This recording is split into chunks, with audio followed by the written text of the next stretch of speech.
And yeah, and hello. Welcome to solo playthroughs. We're gonna break. We're we're gonna get through. You can tell I don't stream very often because every time I try to do hello, my body's like, yeah. So I don't know. I'm old now, apparently.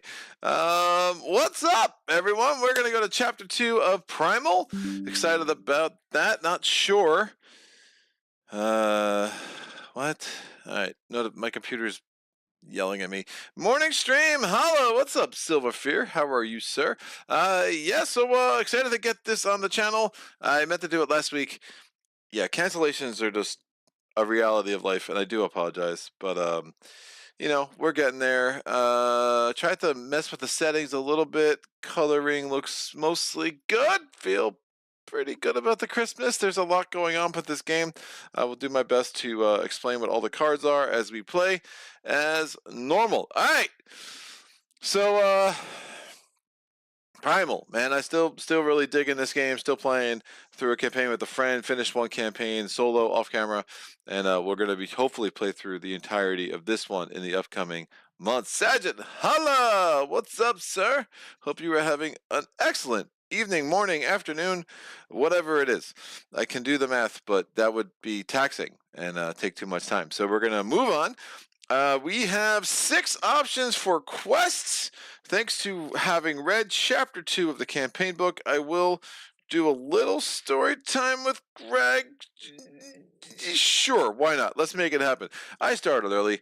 Doing fine, thanks. Rainy Monday, lots of crazy here too, says Brian. And Sajid just clicked on my subscriptions list, and would you look at that?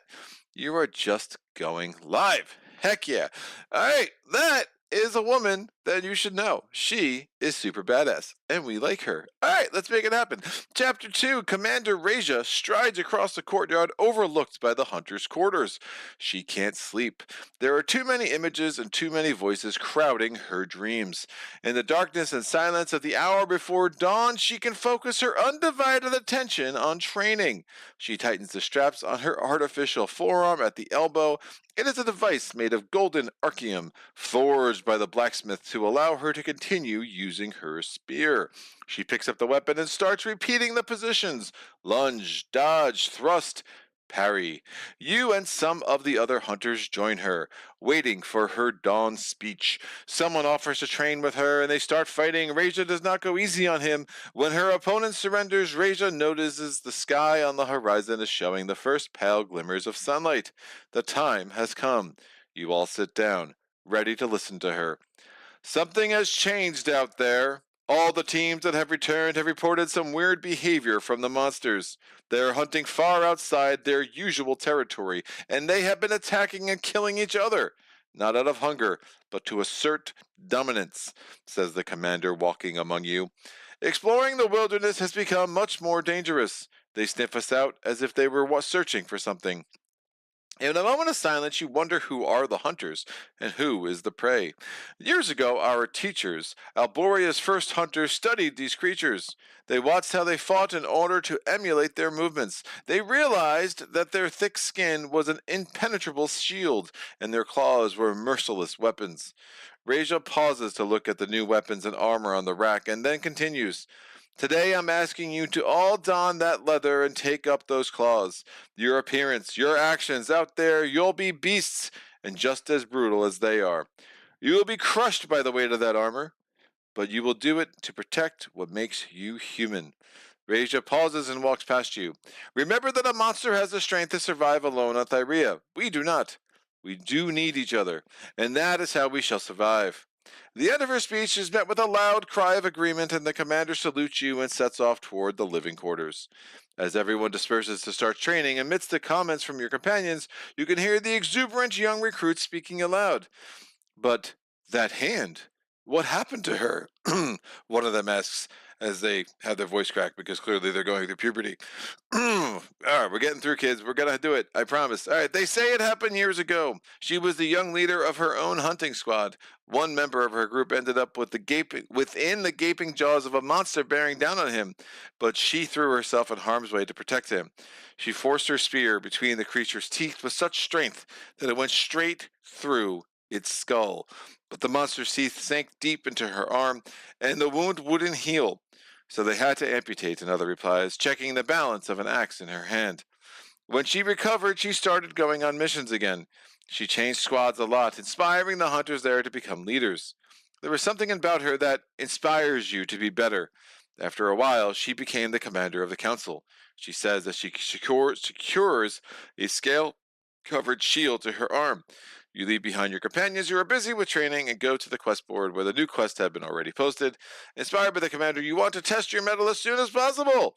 All right, we unlocked 3 new quests. So again, there is a rhythm to each chapter where you have the story mode, then you pick your quest, and then you outfit your hunters, and then you go on the hunt. So the hunt is the last step of the process. So we're going to go through all of that now. As far as picking our quest board, we have 6 options. I say 6. Sadger says, my day has been rather terrible, so there is that. Oh, no! I'm sorry, sir. I hope it gets better. I mean, how could it not get better? Hold on.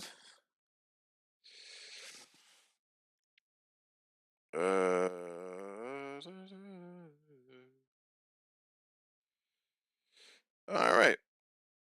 Sorry about that. Something important. I will follow up later. All right. So we have 6 quests. We can fight 6 of these beautiful monsters. We can fight Toramat. He's a thing. So again, there's this whole other board thing which kind of has the different parts of Thyrea. I think it's just some kind of. It's a weird choice. I don't know. I don't find it the most useful. But anyways, that quest could go there. And Toramat is this guy. Nope. Did I not get Toramat? Uh-oh. Paziz, Korman, Felixir, Haram, Haidar. Why? Who did I grab that I should have grabbed? I don't know. We'll get Toramat. So Toramat is this dude. Bam. So we could go against him. He is kind of like just a lot of armor and hardened and all this other stuff going on with him. He's super intense. We could go after the crab boy. The crab is down here. It is Korwan. So this is Korwan. They are a crab with lots of coral on them. We have Felixir, who's over in this region. And Felixir is just like a wolf with a bunch of crystals on its head. We have this in the feather region. Though a lot of these are from an expansion. Like these 3 are from the base game. This is from an expansion. So this is Pacey's. Pacey's is pretty wild. Some interesting mechanics there. We have Haidar, which would open up the Venom Forge. Haidar is here, and I guess we don't have Zerkaj. So this guy, who I have been featuring, nope, not a thing. We have, nope, it is a thing. My bad, my bad. Horum, you go over there. Oh, that's not a thing. So no Felixir. There we go. I knew I did something wrong. All right, we know Felixir. We have Horum. Horum is the one with the claws of Silzer. Zerkaj is here. They did a pretty good job making 22 distinct symbols for these guys, but sometimes they do look a little bit alike. So Zerkaj is from the Ice expansion, Pacey's is from the Feather expansion, and this is, I believe, what is the Venom expansion, maybe? So if no one has a real big request for any of these 6, I might just randomize it. I've played them all at various points in the campaign. We have, well, there was a chance to play some games this evening. Most likely candidate is Andromeda's Edge. Played it 5 times last week. We're getting the hang of it. If not that, I will just launch Maze Night over on TTS and chill. Silver Fear says, I don't know anything about this game. What's the general goal, mechanics, etc.? Yeah, Primal is a boss battler. As far as I'm concerned, so far, I believe it is best in the genre. So I've only played Oathsworn, I have played ATO, which is obviously highly inspired by KDM. ATO being Aeon's Trespass Odyssey, KDM being Kingdom Death Monster. But I'm wildly impressed with Primal. I do need to give a shout out to Reggie Games for a review copy, not of the base game or the expansions per se, but they gave me a review copy of some of the quality of life upgrades. So they gave me a terrain pack, they gave me the card box, which I don't know how you organize this game without it. This is right here behind me. It's huge. There are about 1,800 cards, I believe, is the count. So that is a thing. So they gave me that, all the sleeves. They gave me a coffee table book as well. So I do appreciate their support of the channel. It was kind of a agreement we reached based on some kind of minor defect with my product, and that's how we just seemed like it was the most fair and cost effective for both sides. All right, here we are. But we'll get into it. Yeah, if you have all the content, there are 6 different hunters. Each hunter has different ways of doing damage to the monsters. You have 10 rounds to kill the monster, and if you kill the monster, you essentially get access to new equipment that is created using the remains of that monster. So you get new forges that have new, again, new equipment, new items, new whatever. And then as you go, things will get better for you. So there's a nice scaling. Each campaign, there's an 12 scenario campaign, really? Is it 11 or 12? Yeah, because the finale is 11 and there's a prologue that you have to play. So 12 scenario campaign. There are also a lot of one-offs, and then there's a shorter campaign that you could do, which is just 3 scenarios, which I have not explored too much yet, but I'm looking forward to doing that when I don't feel like going through another 12 campaign cycle. But yeah, it's really smart. It works on a behavior trigger system, so it can be a lot as you're learning it, but eventually it's like anything. These are like elaborate dances. Once you get the basic steps down, it gets easier and easier and easier. So, all right, well, if no one's telling me who I should play, I was wondering if like Kanazu was going to stop by. I'm probably butchering his online tag name, but I know he's been really into the campaign so far from his comments. But here we go. So I'm just going to roll a die, and 1, 2, 3, 4, 5, 6. It's going to correspond. The quests are all numbered. I have 1, 3, 5, 36, 41, and 46 out here. I rolled a 3, so we're going to do the Claws of Silver, which is number 5, but is the 3rd in numerical order. And that's going to be Haram. I have not played Haram yet. I have heard Haram is quite difficult, so should be a fun little challenge here. So I'm going to remove this board. Again, kind of a waste of space, but what do I know? But we're going to do the Claws of Silver. Jasavir is seeking an escort for a mission to the Goldarks to find Archean deposits, a valuable resource for Alboria that could allow airships to sail through the everlasting storm. Dun dun dun. All right, so Horum's going to come here. I do have his mini on the table over here. Oh, would you look at that? It's amazing. All right, I'm gonna do the setup for the scenario, and then we're going to go from there. So that is the front of Horum, and then the back and the flanks. There are black lines on the base of this, but I painted the bases all black, so they're a little hard to see. Here, it is what it is. Yes, if you are a mini painter, this game is amazing for you. If you're not, I do recommend at least learning and getting some paint on these minis. It really does make the game experience just really pops a bit more. For me, I can be a decent mini painter. I painted some of these very quick. I painted some of these very well. So some are done, some are good. But this is definitely my last foray into mini painting. If there is an expansion to this game, I will send those minis away to get painted by someone else, because woof, I do not. I like the end product, but I no longer enjoy the process because it just too many other things going on. All right.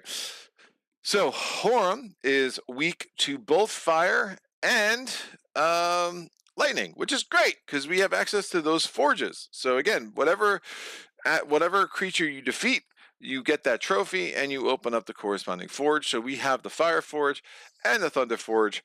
So let's actually, let me do the equipment first, and then we'll come back and we'll deal with setting up our scenario here. So I'm going to get Horum's cards. Hello, Horum. We are in chapter 1, so we're still in level 1 of the campaign. So it's going to be level 1 Horum. Each of the monsters has 4 levels of difficulty, going from 0 up to 3. in general, you would only play level 0 if you're intentionally making the game easier. The game does exist at primarily is going to be a level 1, 2, or 3 based on where you face the creature in a campaign, and that can change from campaign to campaign. There are different symbols that tell you what cards to add, the behavior decks, and so forth and so on. These are going to be some peril cards here. So we have one that's going to be in play for the whole game. It is a permanent card, so we'll kind of see what that does. These cards are out. Level 1, these cards are out. So we have these cards, and these cards, and not these cards. You and you and you, but not you, and you. So I have 9 behavior cards, and there might be some special rules with setup, so I'm just going to put those there for now. All right, let's figure out what we're going to craft. So crafting, you can do this. They have these like forge cards. I find them just an absolute waste of printing. So there is an app. I would recommend keeping a paper backup. The app is super helpful, but I have had it twice erase my campaigns on me, which isn't great. So we're gonna go to boop boop boop. Thoreg. Now I managed to have 2. So there's 3 potions. When you use a potion, it's out of the campaign. You have to remake it to get it back. So I had potions for both of them. I used all of Thoreg's potions last game. I did not use either, or I have 2 remaining potions from Kara. So I have an Imperia and a Vidia. The Imperia lets you suffer damage equal to your weapon level. Weapon level is 1, and draw 2 cards. And then the Vidia allows you to discard a card from your hand and search for your deck for a offensive card and add it to your hand, then shuffle your deck. We're going to have a wound, and we have access to 1 mastery card so far for each hunter. We will get more as the game goes. You choose 1 for a battle, and that's your mastery card for the round, for that chapter. When you overrun the monster, place a counter on this card. We will discuss what overrun means. And then this is my deck of cards that I used last time, and then these are all upgrade cards and stuff that I do not need. I'll put them here. Never mind. I lied. I'll put them over here. So Thoreg, same thing. We have a mastery, massive blow, which we'll put here. And we have 1 wound card. We'll need that if we get knocked out. And then we're going to have these cards available. And these were the cards I built in my deck last time. And then these are the extra wound cards and my upgrade cards, which I'll put over there. Great. So Thoreg needs some weapons. Now we gathered a bunch of materials, and we gathered herbs from our previous excursion. So we have those things that we could spend. We also got some elements. So I keep saying lightning. It's actually thunder. It's just a symbol of lightning, which is not confusing at all. It's fine. So we have 2 lightning elements, which means that most likely we're going to want to craft something from the Thunder Forge. The Fire Forge, we already have 2 things from those forges for both characters. So if we get 2 items from the Lightning Forge, the Thunder Forge as well, that could be great. So first and foremost, we still have our base helm for Thoreg, so we're probably going to want to get a new helm. Let's see what the Thunder Helm is. The Thunder Helm is when you discard a red card from your hand that generates stamina, you get to deal 1 damage, but it does not increase our health at all, which isn't great. Not gonna lie, not loving, not loving what that does. We also need an item though, so let's check out the items here. So the Kara already has the gauntlet, so maybe we stay away from that. But we don't have the materials for the lava buckler. Now, we could trade materials between the hunters at a 1-to-1 rate. You also could exchange any 2 materials for any 1 material. I could also get rid of my base weapon for any 1 material as well, so that wouldn't be crazy. Let me see what these lightning items are. There are 2. The first one is the electric dagger. When you avoid attrition damage, you may choose and discard a card in play. If you do, replenish its behavior stat. behavior slot with the, you may discard a behavior card in play. If you do, replenish the behavior slot with the top card of the behavior deck. I don't love that just because you're going to make the monster escalate a lot more. Whenever they get through their deck, some bad things could happen. And then there's the Electric Whip. When a behavior card is revealed, you may discard a blue from your hand to increase its boost cost by 1. Also, don't love that as either. These are all not great. Yeah, that's.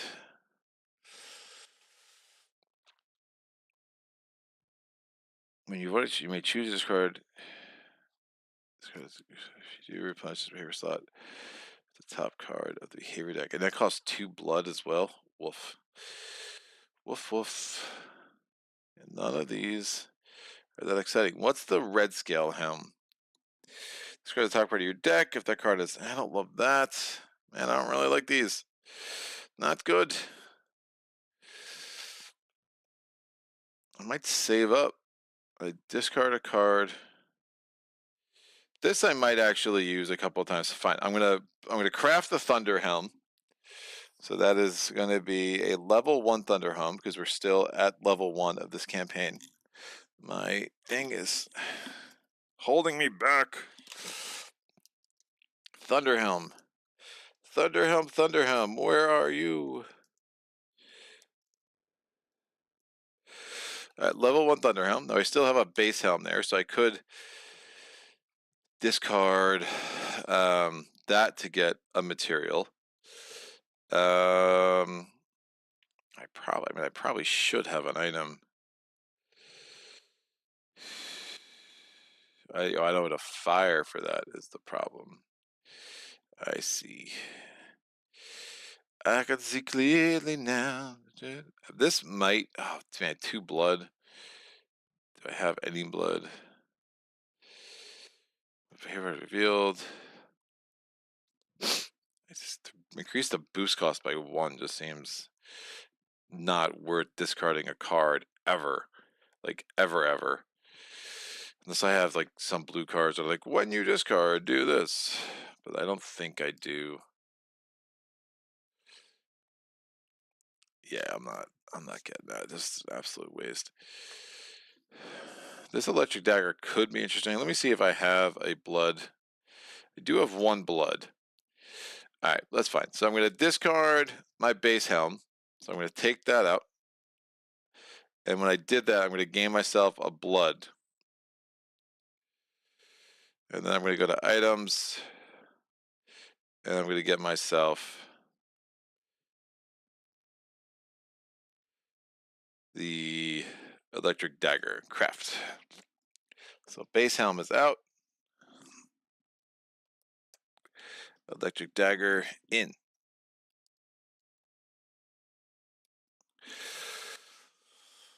We need to get some potions. We definitely need an Alamore. I can get an Aperia, which is pretty good. We already have one over there, though.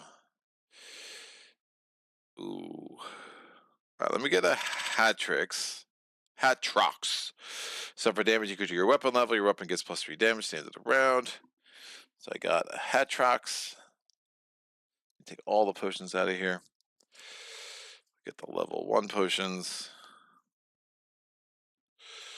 So we have a Hatrox. How many other herbs do I have? I have 4. And one of them has to be an Alamore.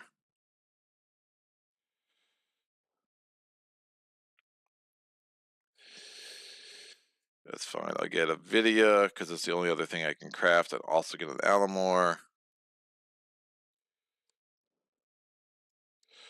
So we both have a Vidya here. And then I'm going to get an Alamore. Ding, ding. And I have no more herbs. All right. You're looking pretty set.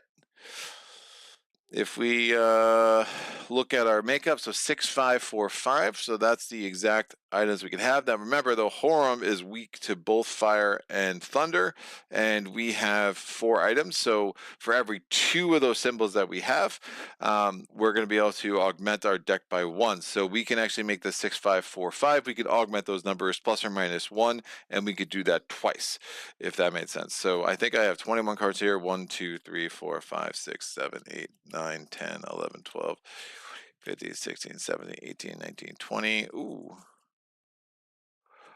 7, 8, 9, 10, 11, 12, 13, 14, 15, 16, 17, 18, 19, 20. So what is there?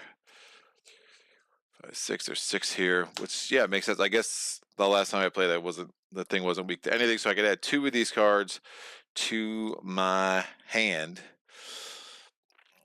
I have no extra reds to add. Don't love that.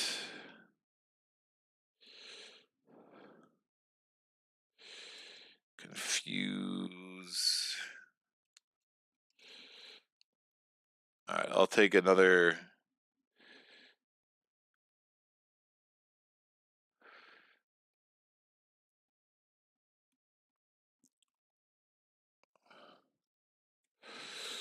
My stun. Oh yeah, blues and reds are good. So I'm gonna take this yellow and I'll take this blue. So I have 22 cards in my deck.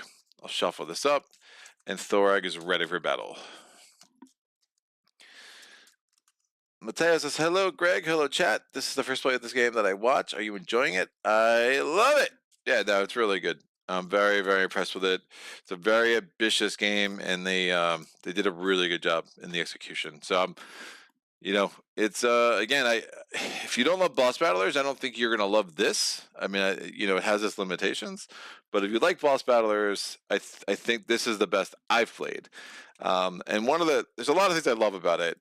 There's some weird Kickstarter over production stuff, but you can get past that. From the mechanics standpoint, um, it's just really smooth. I think what was it? Jeremy Howard used the word slick with the card play, and that resonates with me. The multi-use cards is really smartly done. It's got a unique, DNA in mechanically how it does that, but it's all about card management and health management. I think it scales really well as you go through the campaign. The access to the new equipment is super interesting. There's different ways you can build each character based on the masteries that are there, so that's super interesting. You have that slow burn of like deck building as you get access to more cards in your card pool as the campaign progresses, which is really well done.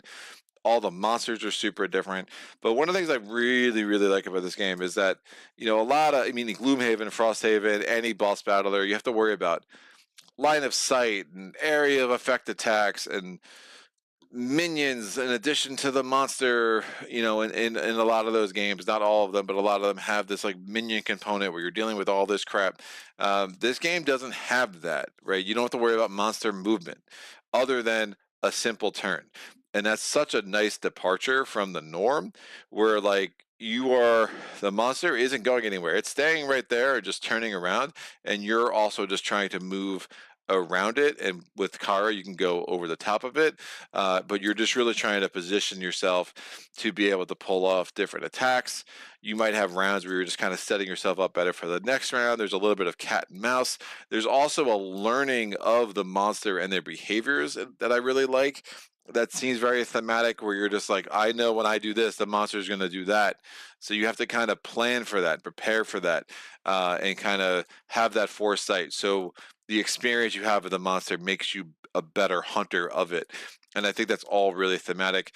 It's a nice challenge. There are a couple of times that I'm like, that was pretty easy, but I've definitely lost a share of battles that I attempted, off camera so far, and with friends, that had to run it back. And it's not like a 4-hour scenario, right? So it's only 10 rounds. So they're pretty quickly run back if you need to. And yeah, I just think they do a lot of things well. That it's relatively easy to get to the table, especially once you find a storage system that works for you, which it might be easier said than done. So one of these days I made like a whole I made trays for the terrain, and I got all the minis except for the final boss in the base game box, and then I have things stored, you know, in the card box, and then one of the expansion boxes, and it kind of works very well for me. But this game can be a bit of a storage nightmare until you figure out a system that works for you. All right. Let's move on. So we have to do Kara. So I know this isn't the most exciting part for some of you, but I think others who are diving into this game would find this part a bit more interesting. So we are going to we still have base armor and base helm with Kara. I don't know if we're going to go too nuts with her. Ooh. Yeah, she might get, they might both get the base helm of not greatness. All right, so we're going to look at the armor. The base helm of not greatness. Ooh, that I like. All right, we're going to get the thunder armor. It does increase her health by 1. There are health values on the bottoms of this. So we keep the base. We can turn that in for a material resource later. But we haven't upgraded her armor yet, so this is what we can afford.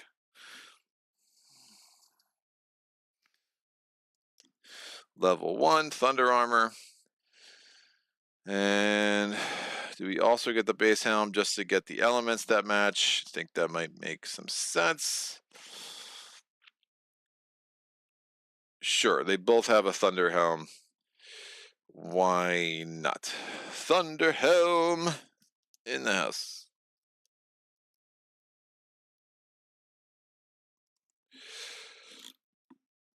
All right. So that's good. And then we're going to get one more potion. We do need an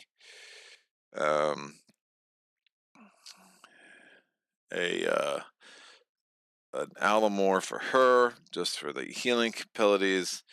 And we will spend a Melis and Albacia for that.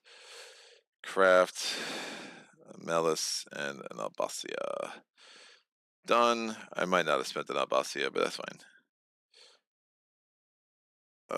Maybe I did. I don't know. But we got an Alamore. So there's her 3 potions. Now remember, Kara she comes from the expansion. She has a thing called sword. What is it?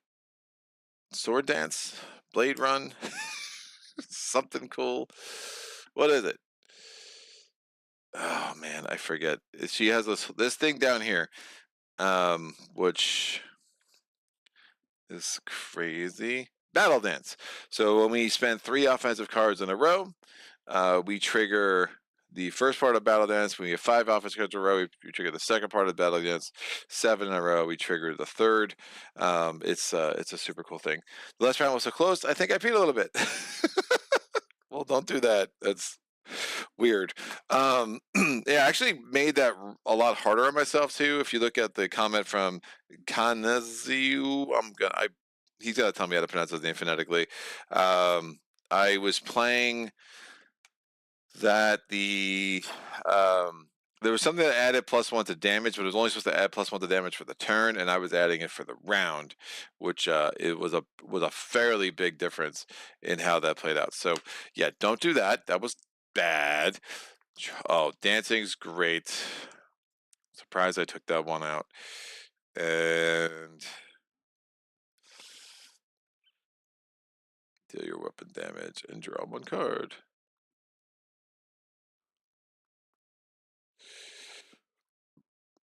I'll play that.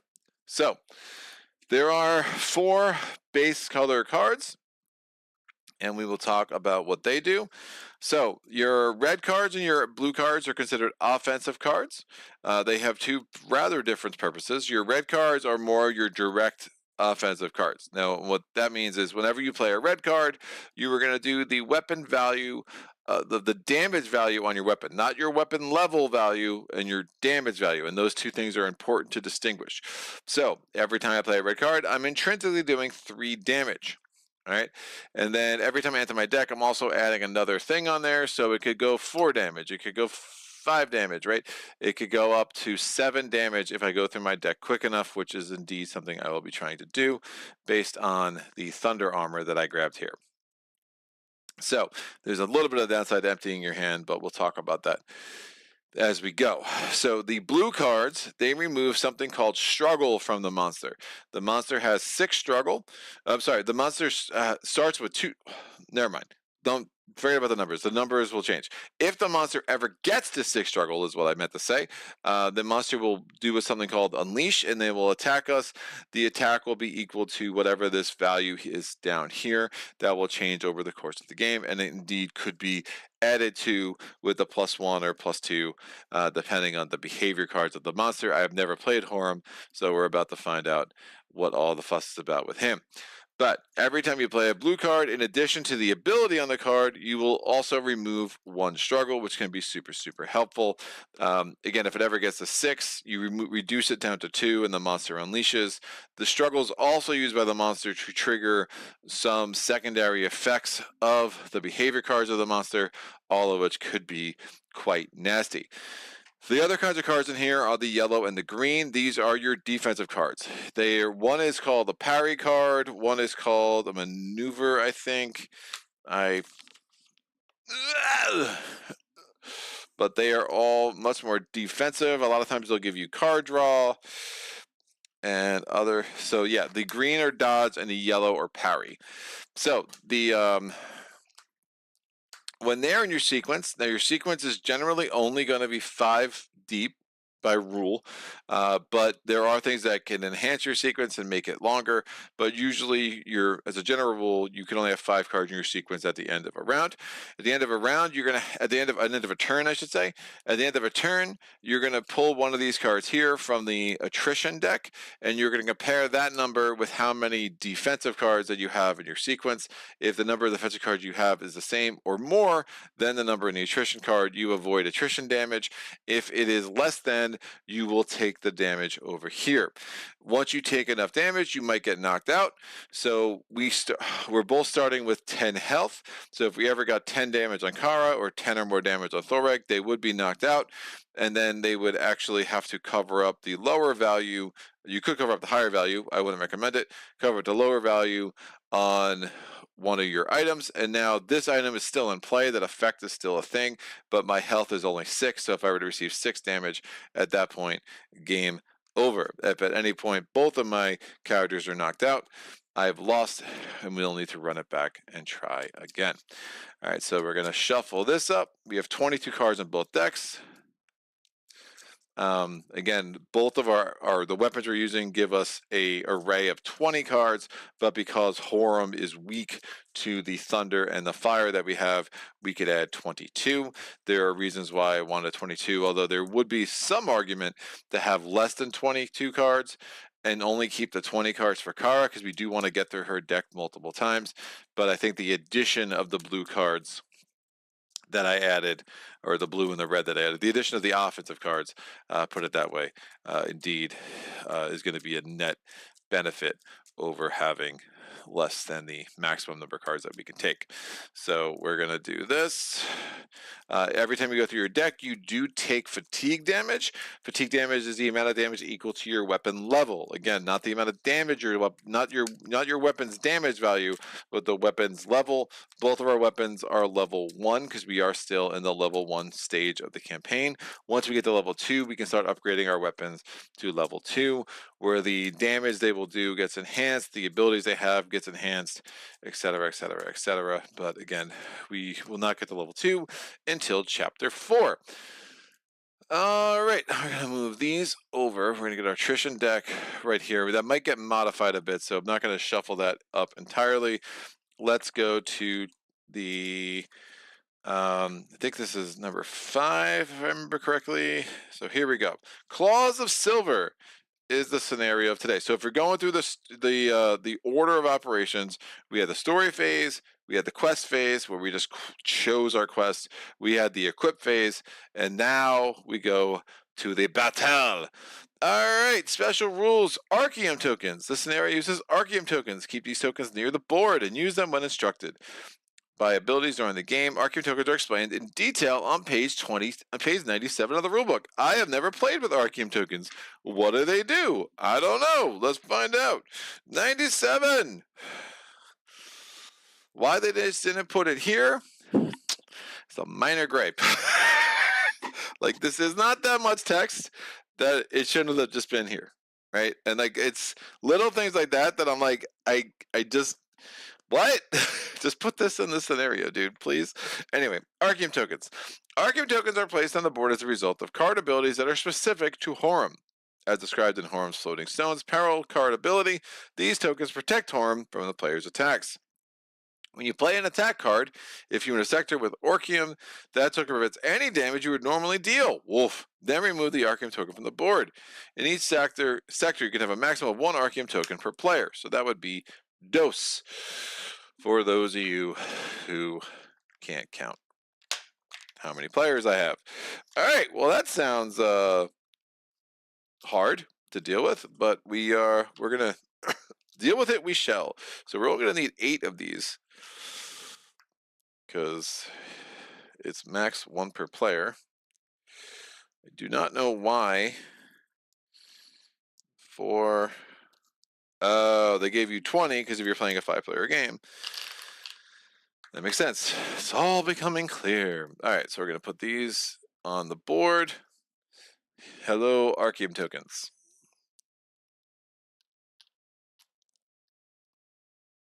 Let's make a little pile of these suckers up here. All right, special attrition cards. Take Horum special attrition cards and place them near the monster board. These cards are out of play until a card ability instructs you to interact with them. Special instructions are explained in detail on page 98 of the rulebook. Again, why do I have to go to the rulebook instead of just writing it on this page? I don't know. It's a thing. All right, nothing specific to Horum, so no rules I'm not concerned about. But we do need to find these special edition cards. They are not added immediately, but they will be added as the game goes. Interesting to note, those are for Toromot. Those are for Horum. All right, Horum. Here are the special attrition cards. They have his beautiful picture on there, and we'll just put them over behind my ugly mug, and we'll get them later. We need certain terrain. The one thing we need is this. It's a Cersei or something. If we do an attack from there, the attack is increased every time we play a red card, specifically a red card. The red card's damage is increased by our weapon level. Again, our weapon level is 1, and we need some rocks similar to these. What are those tokens? The Arceum tokens. They let us prevent specifically attrition damage, and only attrition damage. But unlike these tokens, which they sound like they go away and come back, these are just removed from play, and we don't see them again, unless there is an unusual ability on one of these cards, which there might be. We shall find out. Again, I have never played this monster. So, different information over here. Well, we'll get to that in a second. All right, let's do this. Introduction. Having lit his lantern, Jossifer tirelessly resumes his enthusiastic speech. Now, Jossifer, so our little community in Alboria has like some scientist kind of people, some like kind of what's the word? Like shaman type people as well. So Jossifer is like probably some kind of scientist / shaman dude, and everyone's just trying to research what's going on in Thyrea. Weird things are happening. The monsters are getting more aggressive. We've had expeditions on the land that people have gone missing. We're going out to save them. We're going out to kind of continue this research to understand this crazy land that we've lived in at peace for some time. But again, this is Primal, the Awakening. We always knew there were monsters in the land, but now they are awakening to become much more of a threat to our survival as a human race. So we need to kind of take some steps to understand what's happening as quickly as possible so we can survive the awakening. All right, I began testing the dust that falls from the wings of Ozu. Now, Ozu was the beetle thing that we killed last time. I couldn't believe it when I found out it's actually Arceum in powder form. Evidently, Arceum itself flows through the veins in their wings.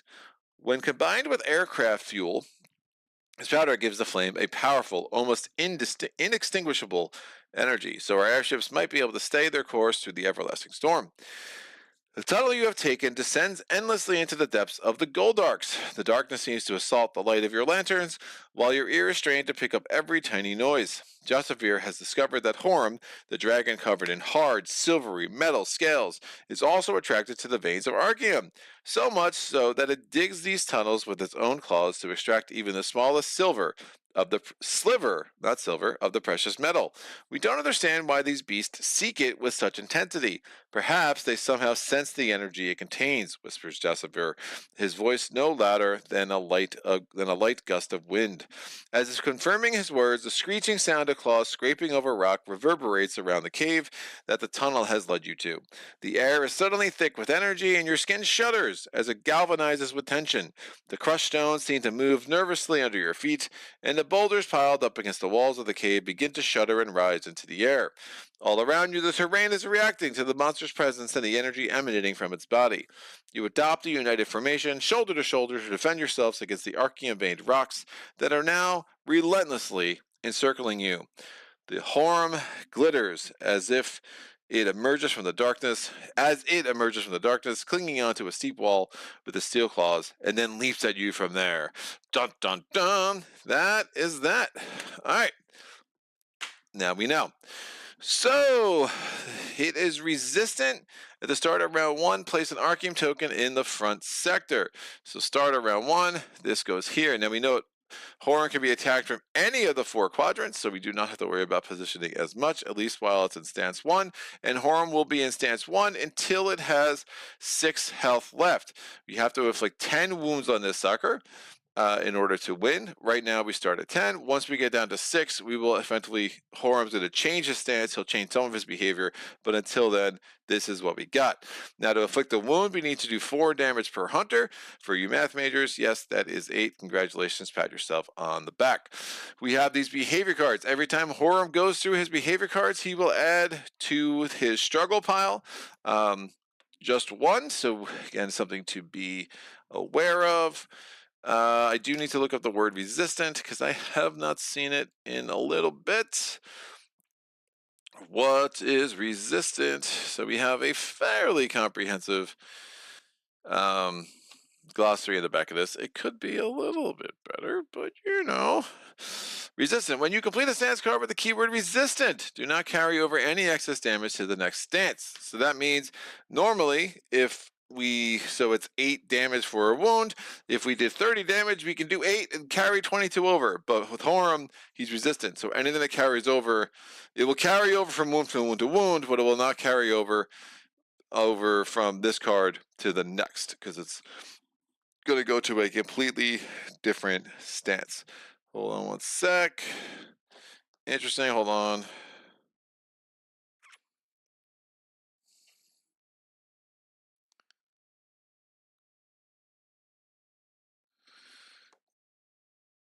Great. All right. Hold on one sec. We're going to mute this.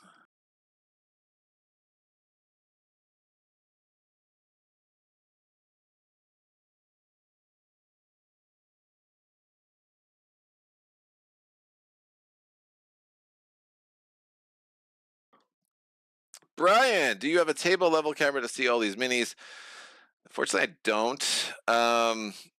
I haven't played with my third camera in a minute. It's just the downside of not doing this very often. I did not paint these. I just did more of a dry brushing technique. I didn't go crazy with the heroes. I mean, they were just so tiny, and I kind of liked making them a little bit more like mysterious, and just again almost like a Kings of Ruin-esque, just dry brush. So like a black base coat, and then just went over with progressively lighter shades of like silver. This was silver and green. I think this was silver and like a little bit of purple, a little bit of green. Horum, the monsters I did a little bit, mostly dry brushing techniques, but I did go a little bit more in detail and tried to do some edge highlighting and threw in a little more colors based on the art, right? So that's kind of where I was coming from with that. And then I just did black. I'm not going to get into basing and stuff like that. But it just needed some color. I think the game came at that color plastic, which is like the worst color plastic. I think that the darker grays look a little bit sharper even without a paint job or a wash. This campaign did not offer a sun drop, which I would have gladly jumped at. As much as I'm really happy with about half of the things I painted, the other half I'm like, yeah, they're done. It would have been nice to have the sun drop option and, you know, give me some of those hours back. In fairness, I did spend most of those hours painting while I was sitting on my butt watching baseball games. So you know, it wasn't like it wasn't like I wasn't making use of that time. Um, and so it was a good way to kind of get through the collection. Yeah, but by the time I got the mini 17, I was like, can I please be done?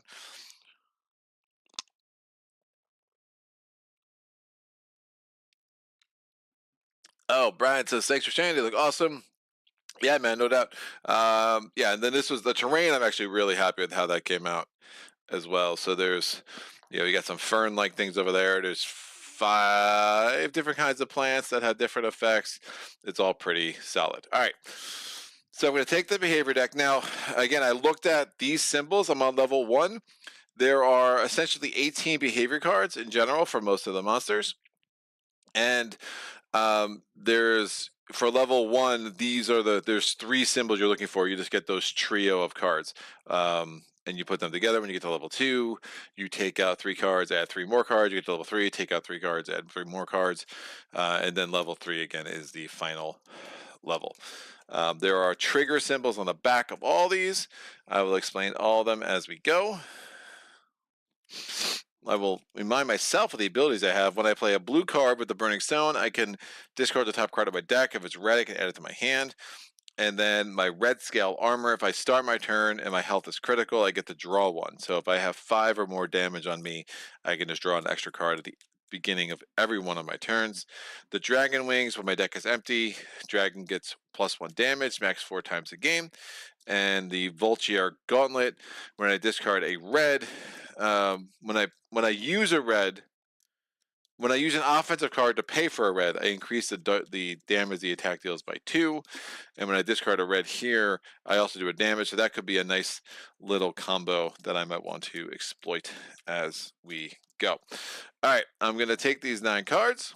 I'm going to put a struggle token underneath it just to remind me that I need to put a struggle in the pool every time I get to the bottom of that deck. And I'm going to put these 3 cards out. Probably not the best 3 cards to start with. Now, the symbol on the left is a rampage symbol. So when any other card is triggered, the rampage card will also be triggered. Triggered is not a word I meant to say. Don't know what that means. The middle one is going to be if you start your turn in the front, you'll trigger that. And that one is after a player moves. So we're triggering all 3 of these cards immediately. What do you think about that, Thoreg? Thoreg is going to start with the first player token. It also means he has the Primal token. Now, Primal? Primal. I think it's Primal. I feel like I'm saying the wrong thing. It's a turn. It's a token. Who has the Primal token? That is the aggro token. That's what it is. You'll see on cards, they all have like that symbol in the upper corner. It's either going to be grayed out or in red. If it's red, that means when you play that card, if you don't already have the aggro token, you get the aggro token at that moment. So, Thoreg's turn. Well, he is in the front, so we are going to trigger this card. I've never seen these cards, so bear with me. Archeum Shield. Hurum's eyes shine malevolently as the Archeum-rich stones rise all around him to form a glittering barricade. There is no base ability to this card. However, oh wait, my bad. I should start. So consume. Consume step, I could consume. Monster upkeep, behavior refresh. We take the lowest numbered card. All these cards have numbers, so 3. This was a 4 and 6. You would take the lowest card away. You don't do a monster behavior refresh in the first round. The monster gains 2 struggle, so it does have 2 struggle to start the game. Now, place an Archeum token in the active player section and max 2. So we're taking, it's going to cost 1. We are going to have, we both start with 5 cards too. So let me pull my cards here.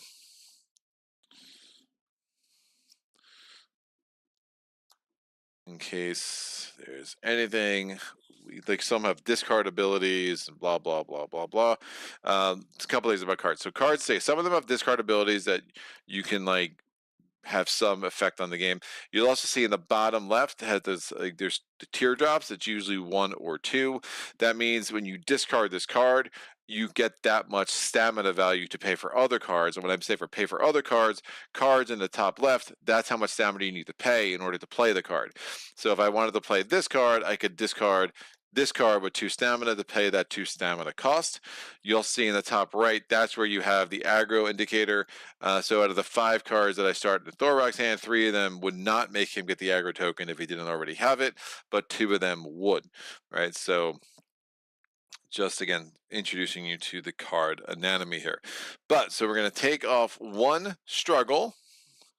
So the upside is going to be harder for, never shuffle the attrition deck, I think. Again, I think after I wanted to read the rules, so let me get the attrition deck nice and ready. Anyway, so place an Arcane token in the active player sector, max 2 per sector, again 1 per hunter.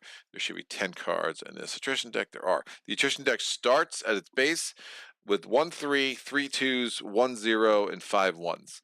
To give you an idea of how likely you are to suffer attrition damage. All right, so we're putting a second token in the front. That means attacking Horum from there is going to be mighty hard. Oh, the joys. All right, this is going to come back here, and now we do this card. This Rampage card is also triggered. Each player in the front sector suffers damage times 2 unless they reveal a yellow card from their hand. Alas, they could both reveal a yellow, so we don't suffer that damage. And enhancement, we have to spend this token. Whether or not this does anything or not, we always spend the token. If there's an Arcane token in the front sector, players must discard a yellow from their hand instead of revealing it.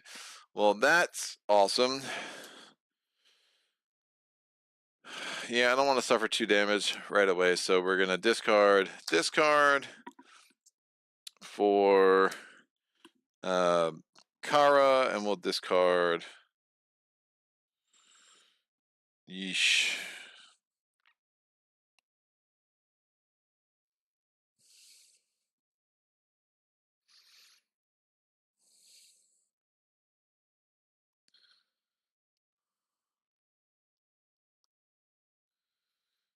Yikes.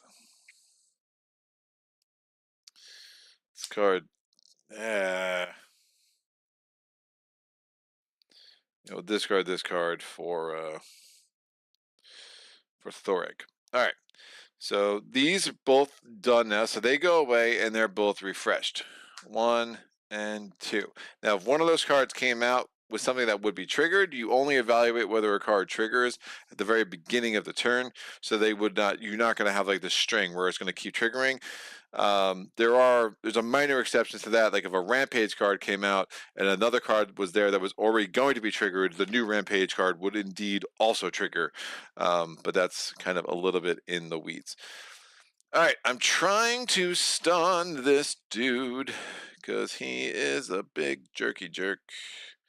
But I don't think I'm gonna be able to.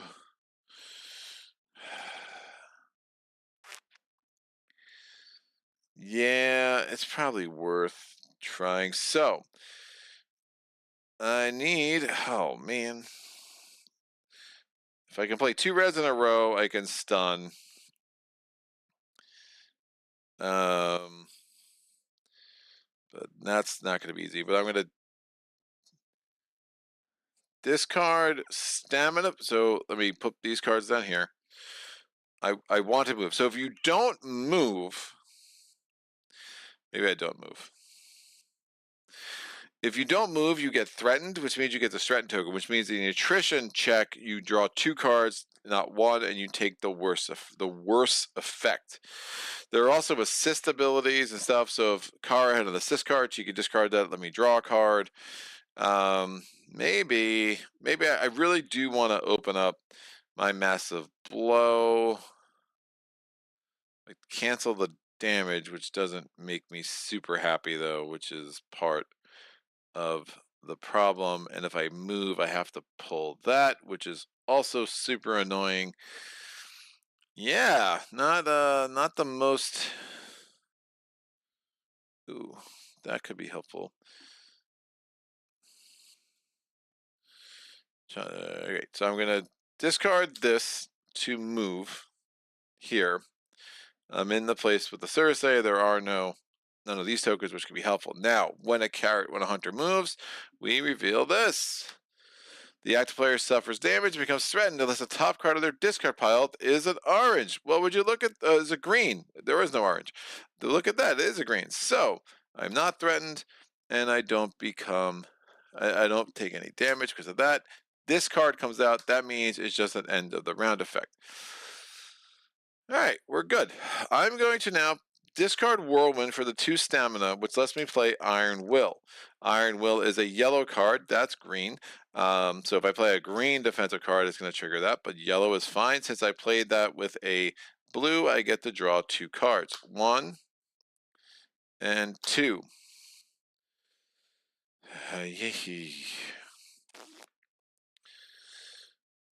He has no stamina. Man, I mean, he has no struggle, so I'm not even sure if playing a red is going to make any sense right now. I do want to make sure I play 2 reds in a row to do this knockout.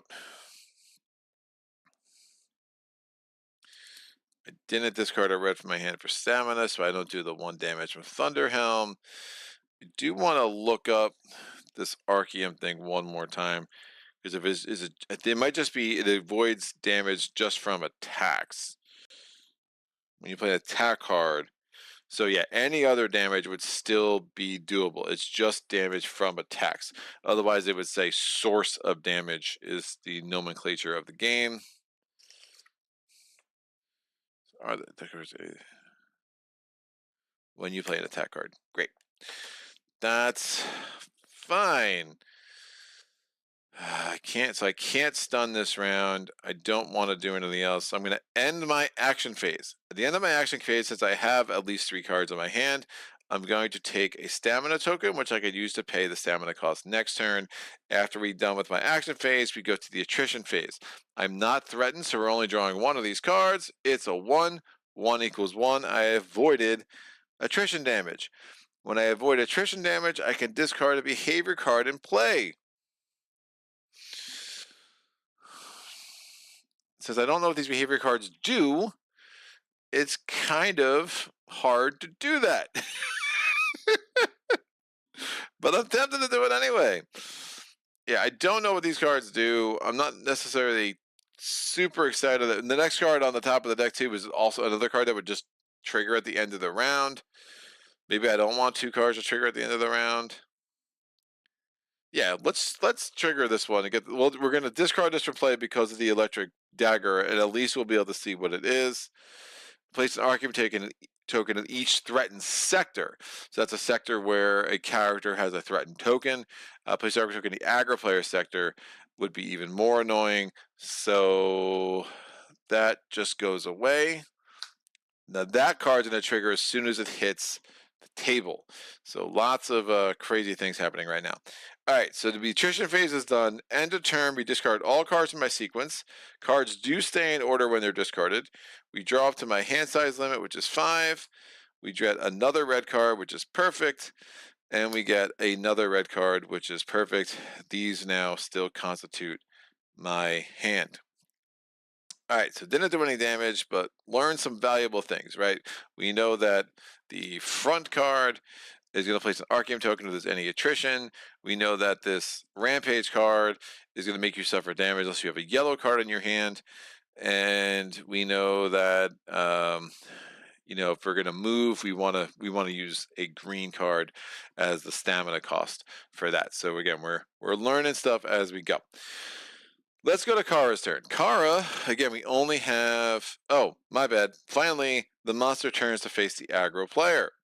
There you go. Look at that. Now, the monster changed its orientation. When the monster changed its orientation, I can discard this card from my hand to draw out to my hand size. My hand size is 5. Don't mind if I do. So 1 and 2. I think I'm just gonna try to do some damage. seems like the thing to do. So I'm going to use this green. I don't want to play a green because I really don't want to trigger that. Although I could overrun the monster, and we all like when that happens. Gain stealth to the end of the turn. That I could do.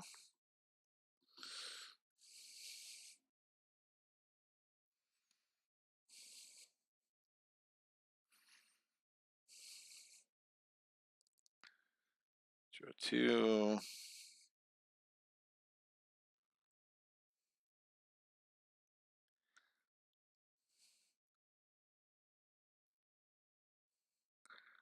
Chain red. So chain with her means I think I can play, if I played after a red, I ignore its stamina cost, so that's cool. I'm trying to think if I could do all of this.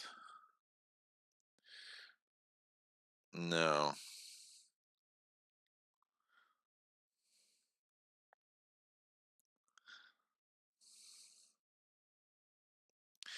Oh. That I like. All right, I can make this happen. So I'm going to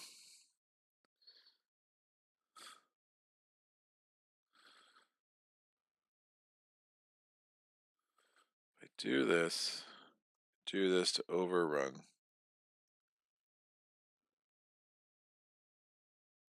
No, that's not going to work. Yeah, I'm just going to do it the simple way. I was seeing if I could overrun. I'm just not building to my masteries yet, which is fine. I'm going to discard this, get that stamina, which lets me move here, which is going to make some sense. While I'm here, I'm going to play Shadow Strike, so which is going to give my card stealth for the end of the turn, which means it's not going to trigger any characteristics. So it's not, if it's an offensive card, a red card, green card, none of that matters. Now, if it was aggro, there's certain other things that would still trigger, but for the most part, a lot of the characteristics will not, and that's super helpful. Now, I'm going to discard. Immediately overrun. I'm going to discard Blade Rush. So that's a red card to play Echoing Bliss. Right now, a couple things happen. I discarded a red from my hand to generate stamina. So that's going to do 1 damage. All right, so we're just going to put that down there. Now, I played a red card. There's no Archeum token, so we're good.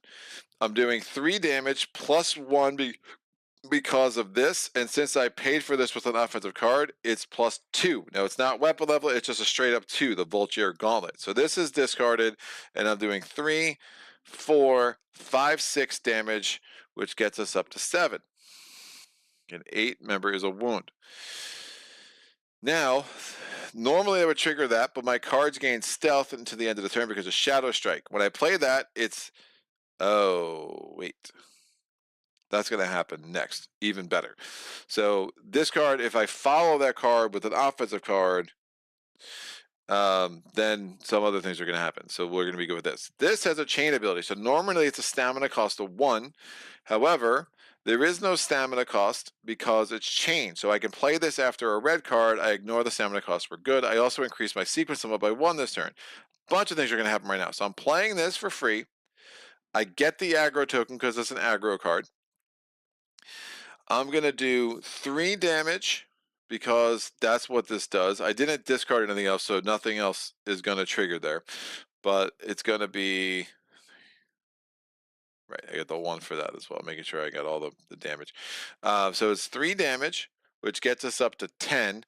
10 is going to be minus 8, remainder of 2. All right, so that's done. Additionally, we triggered this. I draw 2 cards, discard a card from my hand.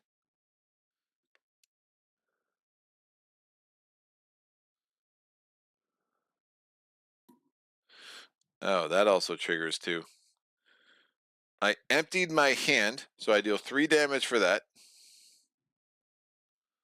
I draw 2 cards, and I discard 1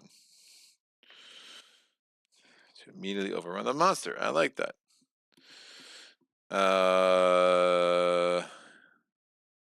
Interesting.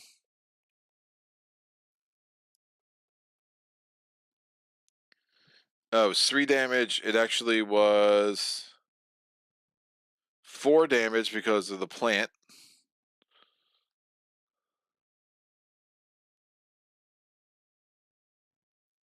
Wait, we were at 7. I don't know why I'm getting confused, guys.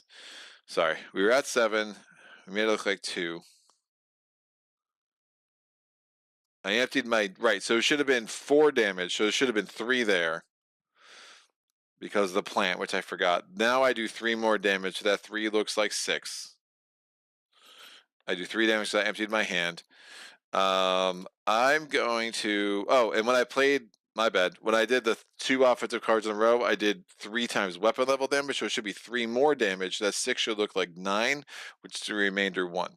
I was thinking it was 3 for that, but it's actually only 2. So I did the shadow dance. I do want to overrun the monster.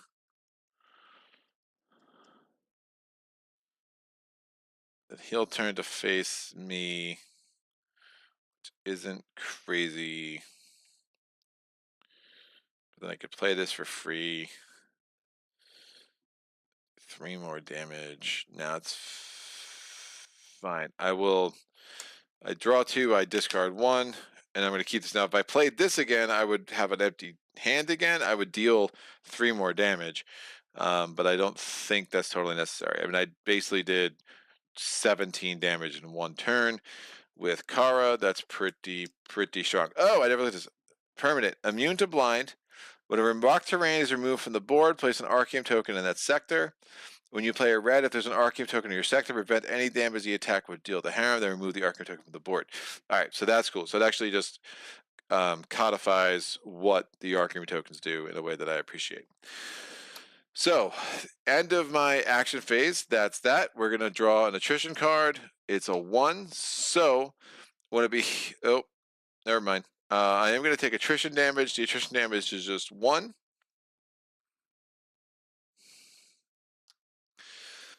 And that will do.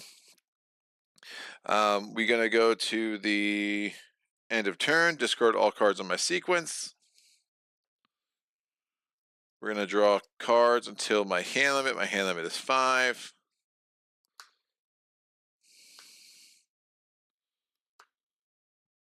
And that's fine.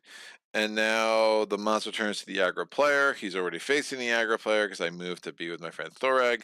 We go to the end of the round. We are going to trigger this behavior card. All right, there's no other effects here. If there were end of round effects here, they would trigger first, but alas, there are none. So we get this. Harm targets a player who currently sustains the most damage, which is Kara. The targeted player suffers damage. Let's discard a yellow from their hand. If they do suffer damage, harm targets the next player in clockwise order until another player presents damage. All players have been targeted once. All right, I'm going to discard a yellow and do that. And then I'm also going to play this yellow. When a behavior card is revealed, I'm going to discard this card from my hand to immediately overrun the monster. So I will overrun the monster to go there. So I can finally get a counter on Piercing Dash. Now, Reclaim is an ability. If I play 2 reds in a row, I can take this card back into my hand. So we'll see if I can pull that off, but it has to be in my discard pile at the time. Cool. All right, so this was taken care of. This card comes out. Now we're still at the end of the round phase, but this immediately triggers. Harm turns to the player who currently sustains the most damage. That player suffers damage unless they reveal a yellow from their hand. Of course, I don't have any more yellows in my hand because I just discarded 2 of them. So I do take another damage. So that gives me 2 damage. This goes away and this comes out. We got to the bottom of this thing, so we get a struggle and we reshuffle the 6 remaining cards from the behavior deck.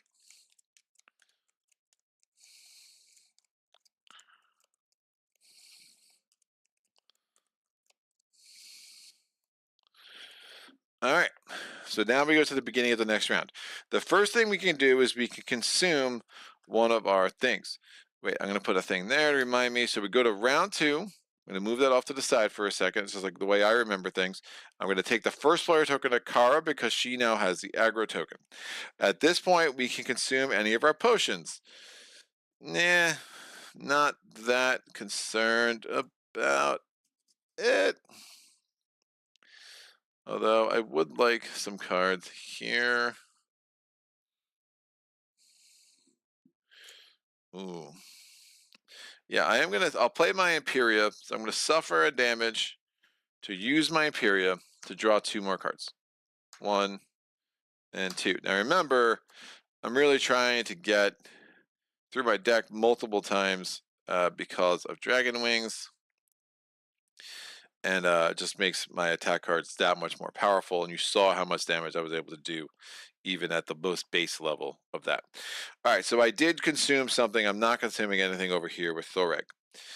I only had 1 card left in my hand there, so I didn't get the stamina token. Thoreg does have that stamina token too, which is super nice. So, player turns. I'm sorry, monster upkeep. So, behavior refresh. We're going to get rid of the lowest number card, which is this 1. This comes out. We're going to know what this is. It's immediate. It's an immediate effect. Bam. He turns to the player who currently sustains the most damage. That is Kara, so he turns this way. That player suffers damage. Let's reveal a yellow. Good thing I just drew those 2 cards. That comes out, and then this comes out. Again, this is going to be the same thing. Discard a yellow or suffer damage. Blah, blah, blah, blah, blah. So behavior refresh is done. We add 2 struggles, so we're up to 3. And now we go to the player returns. Kara's in her movement phase. Crossover. When you discard this card from your hand that generates stamina for movement, you may overrun the monster instead of moving. If you do, great. So I'm going to discard. Well, let me put my cards over here so that people can kind of follow along. So I'm playing crossover. I'm going to overrun. Bam. That's the second time I overran. So that gives me my mastery. All I needed to do it twice. A piercing dash. When you overrun the monster, place a counter on this card. It flips. When you overrun the monster, deal your base weapon damage or draw a card. Super useful. All right, so we have our thing focus, which can make some of our cards even better. All right, we still have this red thing that could trigger. We still have some other stuff.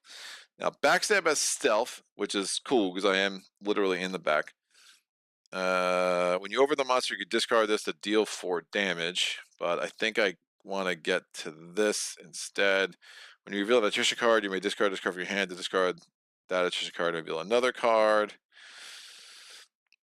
And I have no follow. What is this? I think it's follow. What is the name? I have no chain. I have no chain abilities.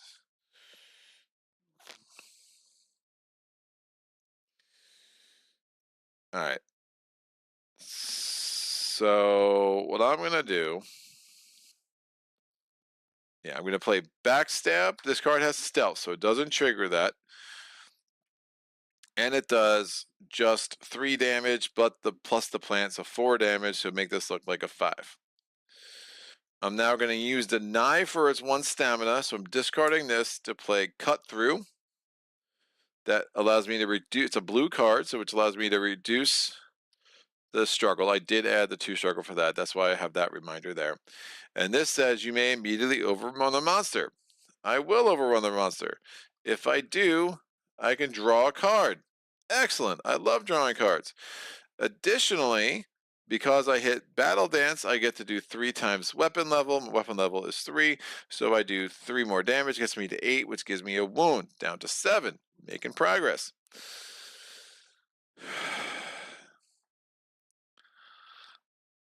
All right, and then we are going to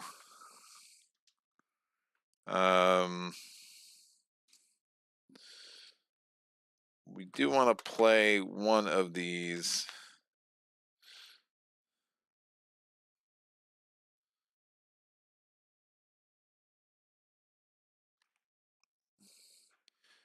Yeah, I'm going to discard that for the 1 stamina to put out Shadow Step. I may immediately move without paying a stamina cost. Sure, I'll move to this dumb section with all the Archeum tokens, but I did play a green, so we're going to see this now. Harm gains 1 struggle for each Archeum token on the board. There are 2 of them, so he does gain 2 struggle. He's up to 4. That goes away. This comes out. This is the when the player move cards. So again, that's the one where you want to have a green on top of our discard pile. Otherwise, badness happens. All right. So end of the turn. So that's the end of my action phase. We're now going to do. Oh, when I emptied my hand, did I do that damage?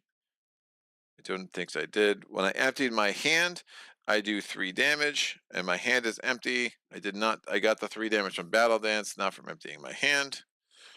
So Kara is an absolute beast.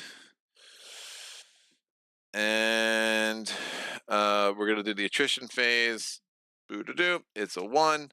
I prevent attrition because I have 1 defensive card out. These cards go away. I draw to my hand limit, which is 5. 1, 2, 3, 4, 5. Still 1 card in my deck. And then we'll get Dragon Wings up a bit, and my hand will come over here. Harem's gonna move to face the aggro player. Because she, I don't know, they can't help themselves. We are gonna do some stunning. Remember, I should move.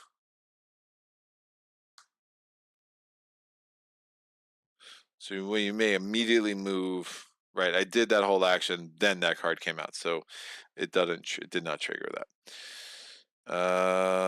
Stunning is good. I like stunning. So we're gonna discard Perseverance to move over here.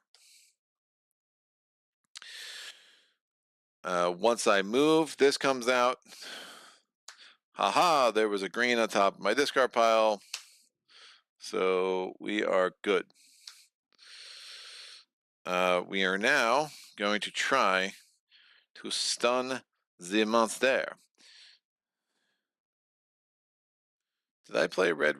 I don't think I played red. I think I played red-blue. Yep, that's true. That is an accurate statement, Greg. All right. At least I'm... Ooh.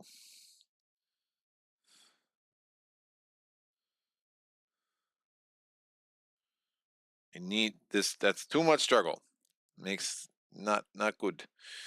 Not good. It's a bad amount of struggle. All right, we are going to play. We're going to discard Disruption to play Charge. It's a blue card. Allows me to remove 1 struggle. And that's going to let me choose a player to draw 1. I will choose myself. Do I have an assist over here? Because that's tempting. No. So we're good. Now.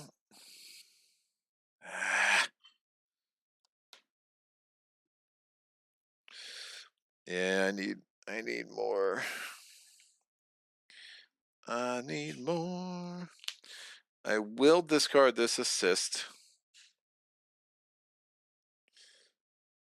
There's no taunt. Great. So I'm going to discard this assist on Kara's turn to draw another card over here.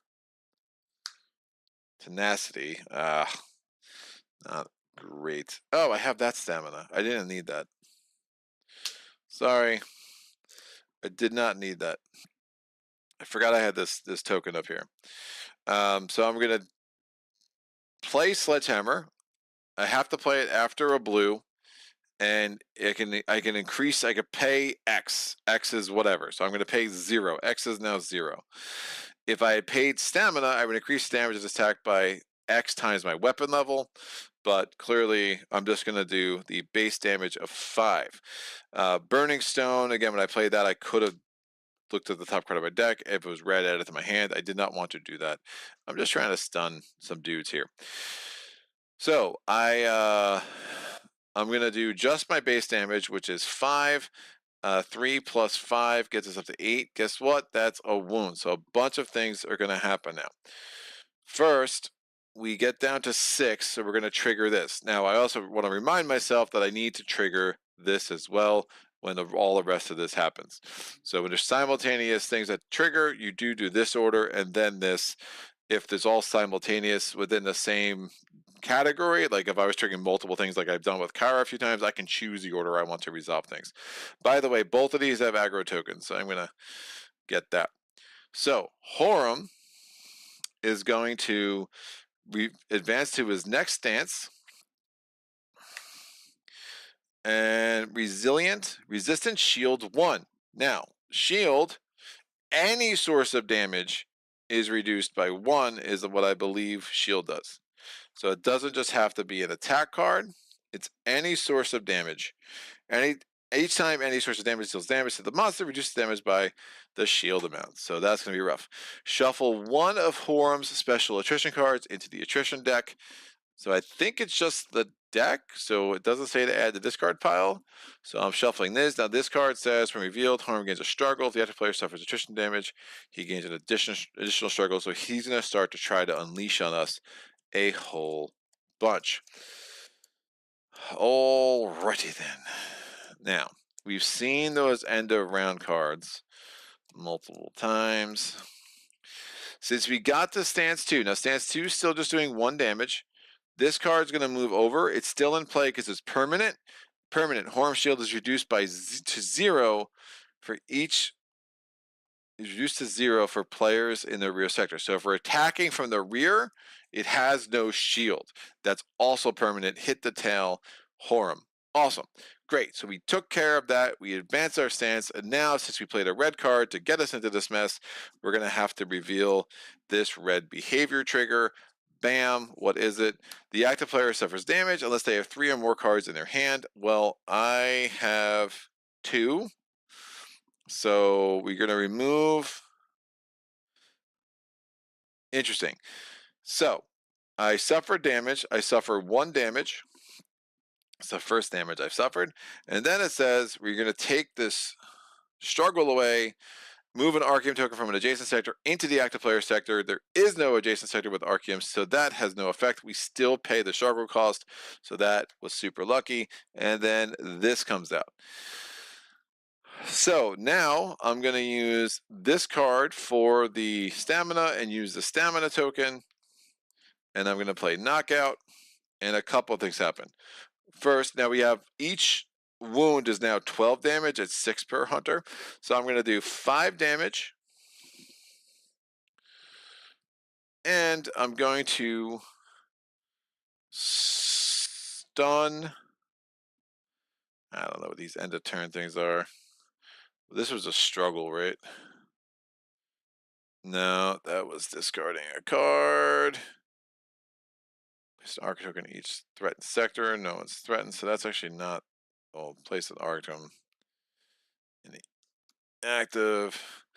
Alright, we'll stun this, which means to the end of the round, this won't trigger. So it just won't trigger, and then it'll go away, and it'll be available next round. But again, it's a 2, so it'll probably go away in the behavior refresh, and I could stun it because of this. Additionally, when you stun a monster, you could choose any other player, have them reveal 2 tokens. Well, first of all, I get a thing on there because I stunned the monster.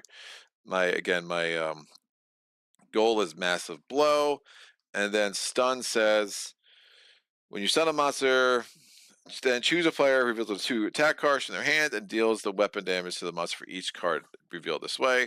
So I'm going to reveal this. Now note it, his shield is reduced to 0 because I was in the rear sector. Only reason I did a full 5 damage. We're doing this stun effect, however. Kara is not in the rear sector. For players. So we're doing this effect, so we're revealing 2 cards. I'm doing 3 damage for each card, so that's 6 damage. It's going to be reduced to 5 because of shield 1. And these cards stay in Kara's hand, so that gets us up to a 10 spot over here. Hold on one sec.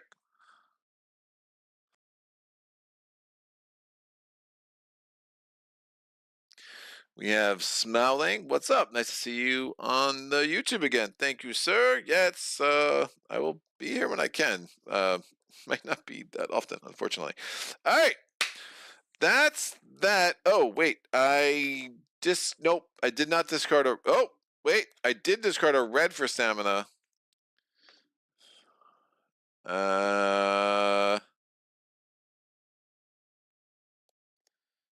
But that would have been to pay for this, And when I played that, because of resistant, the damage wouldn't have carried over since we changed stances, so it would not have mattered.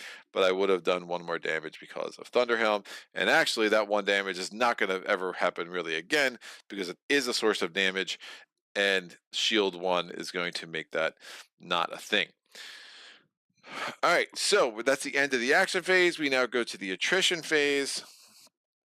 And what do we get? It's a 2. I have no defensive cards. I suffer 1 damage. That gets, again, me up to 2. We're going to get rid of these cards. We draw to my hand limit, which is 5. So we have now Tenacity. This card does not count toward your hand limit, so I can actually draw up to 6. So that, that, that, and that. And we'll put this in my hand. Actually, we're going first because we have the aggro token, so that is fine. That's that. Horum turns toward the aggro player. Hello, Horum. And now we go to the end of the round. End of the round effects. Nothing's triggered here, but this gets triggered. Horum targets the player who currently sustains the most damage, which is Kara. Target player suffers damage. Let's discard a yellow. If they do suffer damage, then we go clockwise in order. So is going to suffer damage. So that's 1 damage. And I don't want to discard Tenacity, so we're just going to take another damage over here. So if they do suffer damage, Horum targets the next player in clockwise order in the same way until either player prevents damage or all players have been targeted once. So I did not want to discard a yellow. I just took 1 damage each. That's fine. Remember, if I get the 5 damage with Red Scale Armor, I'll be drawing a card every time. So that triggered, and now this Rampage card also triggers. Each player in the front sector suffers damage times 2 unless they reveal a yellow. I forgot about that, but I'm glad I did not discard that. And that's that. If there's an Arcane token in the front sector, there is not. We must discard. There is not, but we do take this off anyway, even though it has no effect, as per, them rules. So these 2 go away. That was, again, just lucky. I like Tenacity as a card in my hand, so I did not want to get rid of it. And now this card comes out. Well, we emptied the deck, so we have to put another struggle here. We shuffle these cards.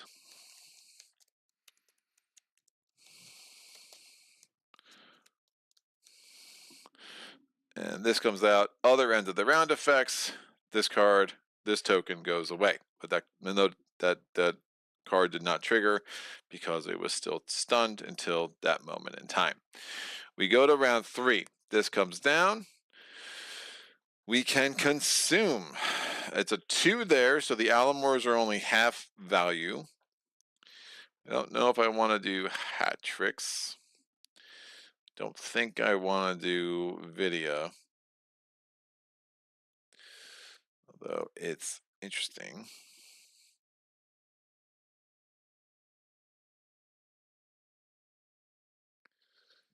I don't know if I remembered to do that last turn. I think I did, so it's too late to. Now, again, a lot of this game is remembering your abilities. It's super important. They think we are good. I'm not going to consume anything. We are going to go to the behavior refresh. We're getting rid of number 2. Number 6 comes out. Lo and behold, we've seen this a bunch of times. That's why I get discarding the yellow. And we're going to add 2 struggle, which gets us up to 4. Since I remember to do that, I'll move that down here. Player turns.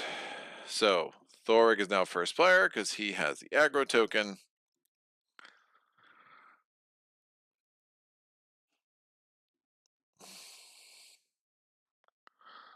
Great. So I'm going to discard this. I might have, nope, this is the first time I've seen this. When you discard this card from your hand to generate stamina, your weapon gets +2 damage, +2 weapon level damage, so +2 now until the end of the turn. So I'm going to use this to discard of a stamina to move here. +2 weapon level damage, so I can use these tokens just to help remind me of that. I have +2 damage. I like this a lot.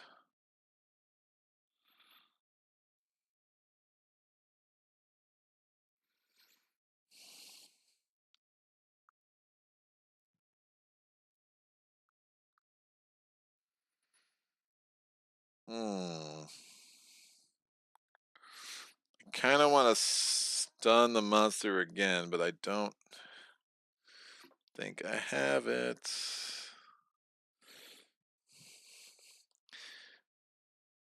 Opening.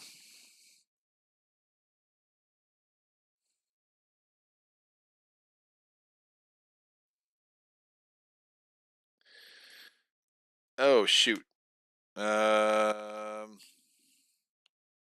Put this back. Sorry, beginning of the turn. I am in the front sector, so this should have triggered. Yeah, we get rid of one struggle, and we put an Archeum token in the active player's sector, which is the third Archeum token in play. Interesting. All right, that's out. This comes in. Great. I'm going to use this green to move, and we know that that's good because since I have a green, active player suffers damage and becomes threatened unless they have a green card on top of their discard pile. So that's good. This comes out. So another Rampage card and then an immediate card. Woo! Alright. I think I just stun this dude. And then I'll deal with the rest of it later. Yeah, and I could set myself up for some huge attacks next turn.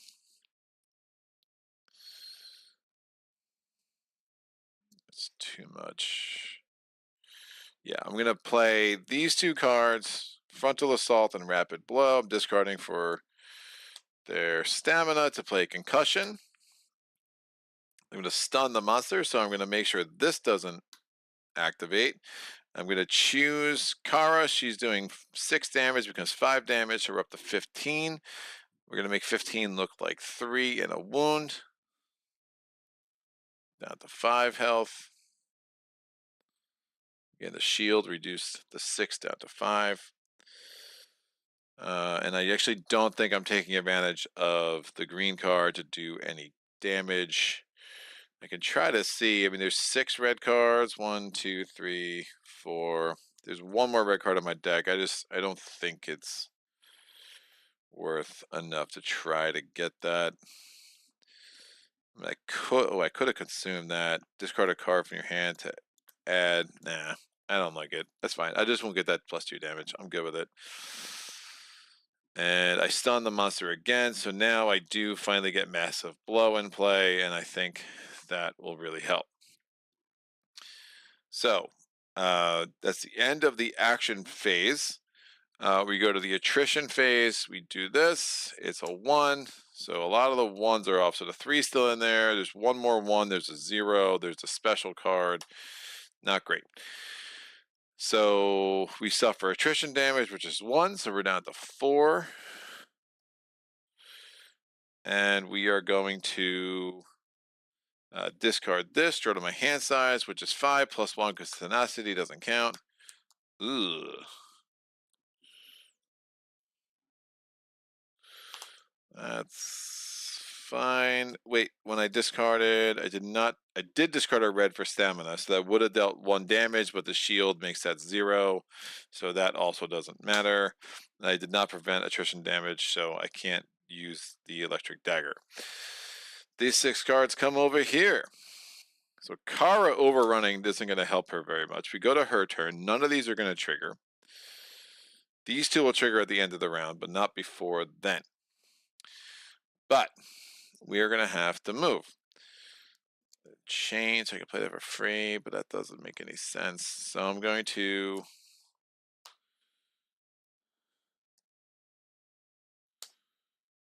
move here. Let's get over with my friend Thoreg. Remember, we have Archeum tokens. Whoops. Oh, and he turns to face the aggro player, so he's now there. Ooh.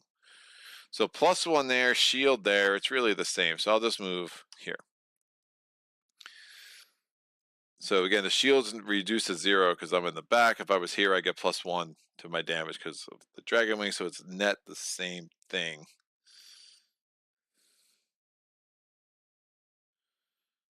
Chain after a red. Blue. Chain after a yellow. Draw 1 for each. Play 1. Do I have an assist over here?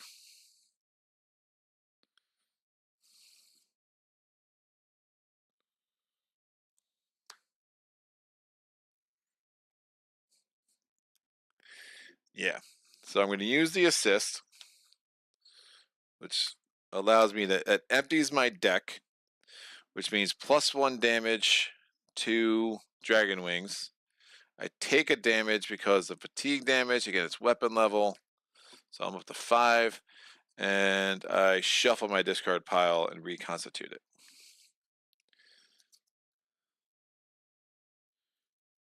All right. It's a lot of red cards.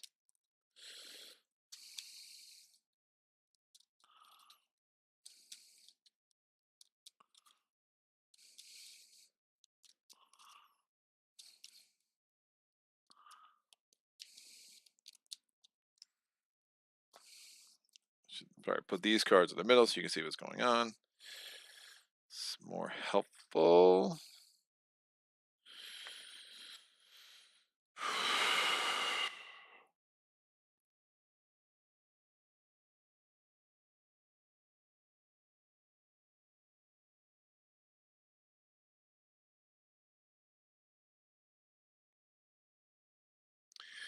This changed after a red, this changed after a blue. If I played a blue after this, I remove a struggle. So I think that's the order I want to do this in.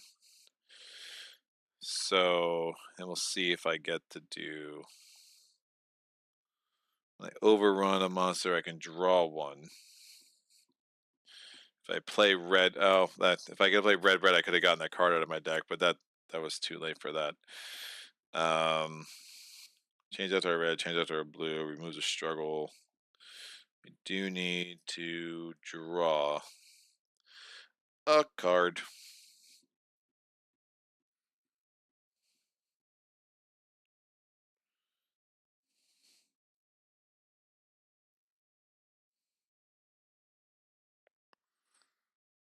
Dancing's pretty sick.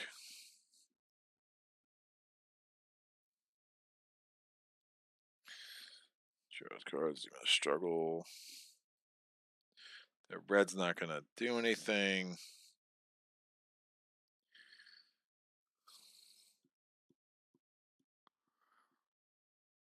Shield is 0. I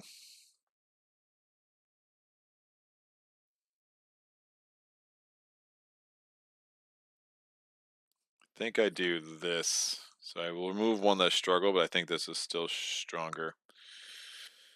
So I'm going to discard Airblade, which does 1 damage, and I'm in the back, so shield is 0. So 1 damage. That lets me play this, which is a red card, which is going to do 4 damage because it's the 3 plus the 1. So that looks like 4 plus, so that looks like 8. That's right. And then I can immediately overrun the monster, which I will. Remember, this is stunned, so that's not going to trigger. When I overrun the monster, I can do base damage or draw a card. I'm going to draw a card. Nice. Now, I'm going to chain slice, because it's after a red, it's free. It gives me the aggro token. It removes a struggle. And it triggers Battle Dance, which does 3 damage, which becomes 2 damage because I'm in the front, so 8 looks like 10.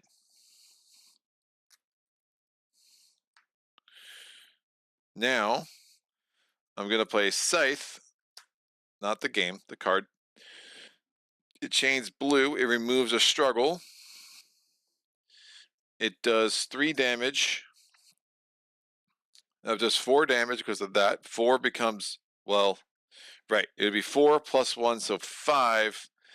And then it's going to become down to 4 because of shield. So 4 more damage, which is 14. So we'll make this look like 2 and a wound. When we get 1 more wound, we go to the final stance. Now I'm going to play Shadow Step, discarding it for the stamina, to play this, dancing, increase my focus by 1 because my thing is focused, and then draw 1 for each offensive card of my sequence, max 3. I remove a struggle because it's a blue card, so there's 0 struggle left, and I'm going to draw 3 cards. 1, 2, and remember my sequence is now +1. Ah, I did not get another offensive card. Yikes. And my hand was empty, so that would have dealt 3 damage, shield 2 damage.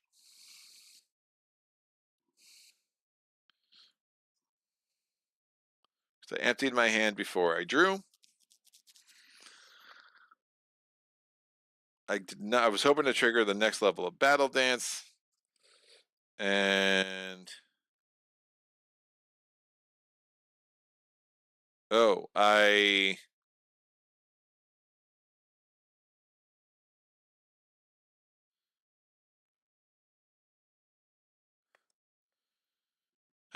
did.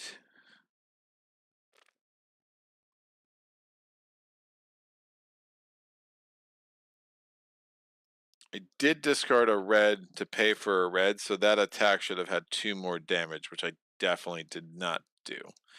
I did the 1 because I was in the back, but I forgot to do this. So there should be 2 more damage over there. So this 4 should look like 6, thanks to the Vulture Gauntlet.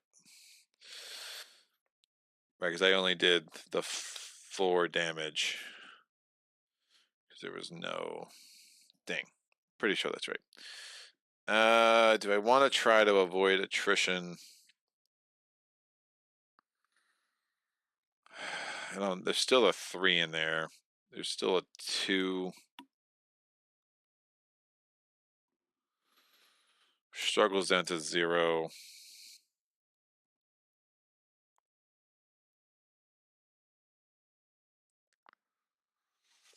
If I keep 2 cards, though, I get the stamina. It's going to be really unlikely I prevent this with just 2 out of the 6 cards, but if I get up to 2, it's going to be 5 out of the 6 cards. So maybe that's worth it. I'm already at 5 damage, so that's not great. I do want to enter my deck again, which isn't horrible. So I'm going to play this. I have 3 more cards in my sequence. I can play that without paying the stamina cost, and then I'll play this, deny. So end of the action phase, we go to the attrition phase. It's a 2. I prevent attrition damage. We discard the cards of my sequence. I was hoping, again, I was really wanted to get to that 5 cards in a row for Battle Dance. We draw up to 5. There's some red cards. Woof. Now this is my hand. We'll come over here. Horum turns to face the aggro player, already facing the aggro player. That's that. We are now going to go to the end of round effects. This is going to trigger the most damage is Kara. She's going to discard this to just end that cycle, and then this triggers. Each player in the front suffers damage I do unless they reveal a yellow. Oh, yeah, right. I knew that was there. Never mind. I'm not discarding that. I've seen this 4 times. But there is no struggle, so that's not a thing. But I do not want damage times 2. So I might as well just take damage times 1. And yeah, so we're going to take 1 damage here. And 1 damage here. And then I can reveal a yellow on my hand. It's the same sequence I had. Again, there's only 1 rampage card on here. So these go away. This comes out, it immediately triggers. Horn turns to the player, completely has so much damage. That player suffers damage unless they reveal a yellow. I reveal the yellow, so that goes out. And now these 2 come out, 1 and 2. We add a struggle, and we shuffle the behavior deck.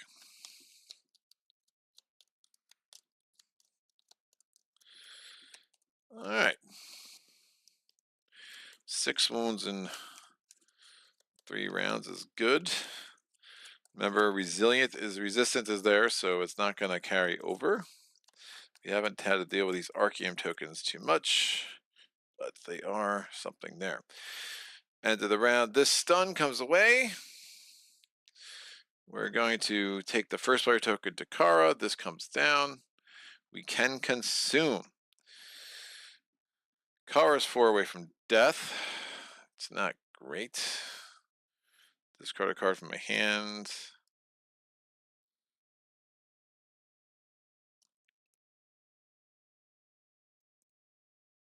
Can immediately overrun. Draw 2. Heal 2.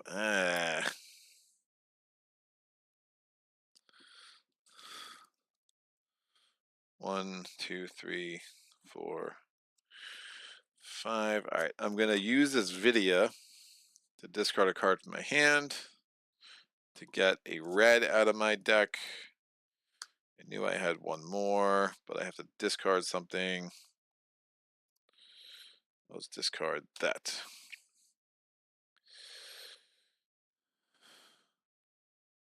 So consume phase is done.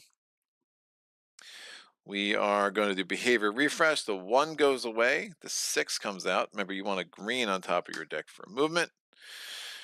And there's not a green on top of my deck over here, so that's not great.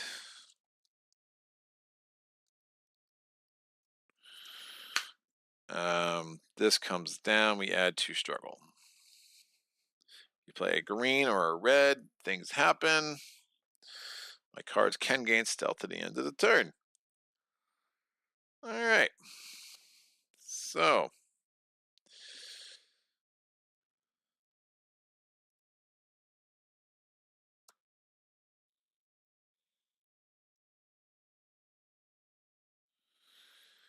I'm going to get threatened, because why not? I'm going to play Shadow Strike. My cards gain stealth at the end of the turn, and I'm going to add 2 struggle.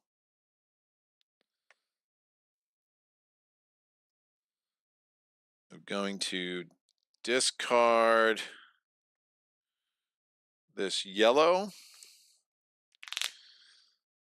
to play Echoing Bliss. Now that's an attack. It's 4 plus 1 minus 1 because it's a shield, so I do 4 damage. It gets me up to 10.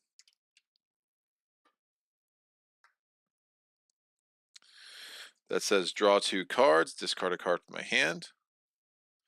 1, 2. And I will discard.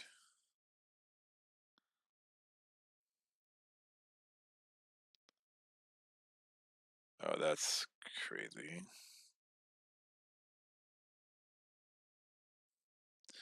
This. And because of Battle Dance, that does 3 damage. That is enough to trigger the next round, the next stance, because it got up to 13. Again, nothing carries over, so we're at 3 wounds. Thanks to Battle Dance, this comes out. So now it's attacking. Every time it attacks, it does 2. It also has Shield 2. When revealed, remove all rock terrains from the board, so we no longer can prevent attrition damage. But if we, again, took a rock off the board, we have to put an Arcane token in. Probably not a good trade. This is permanent, so the shield is still 0 if we're in the rear sector. And now we have when a player suffers attrition damage, Hearn gains 1 per hunter struggle. So attrition damage is extra bad because it can increase struggle, which means he'll be attacking more and unleashing and the whole 9 yards. All right, so the shield 2 is now super nasty. So maybe overrunning would be good.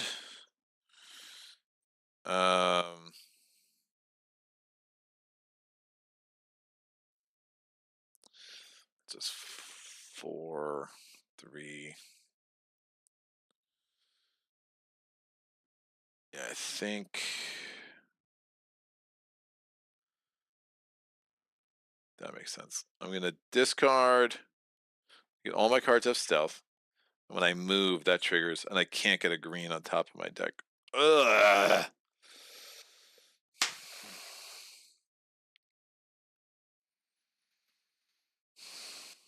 It's fine. It's not good. Is it enhanced? I stay threatened. Eesh.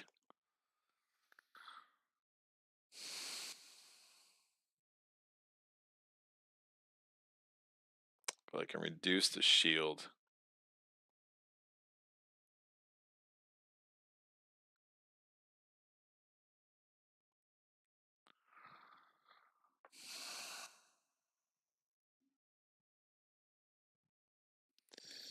Alright. We're gonna play discard Crescent Strike, which would do a damage, but it doesn't do anything because it's shield 2. I'm playing Cut Through, which says I can immediately overrun the monster. When I overrun the monster, if I do, I draw 1, and then here I can deal damage or draw 1, so I'm going to draw a second one. Huzzah. So I draw 2, but I did move, so this triggers. I don't have a green on top of my deck, so I suffer 2 damage. That gets me up to 8.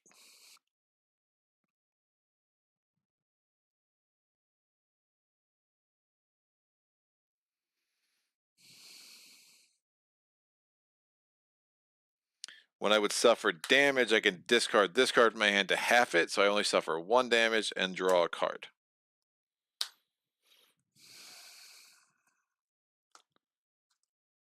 I think I get knocked out with Kara, which I think is okay.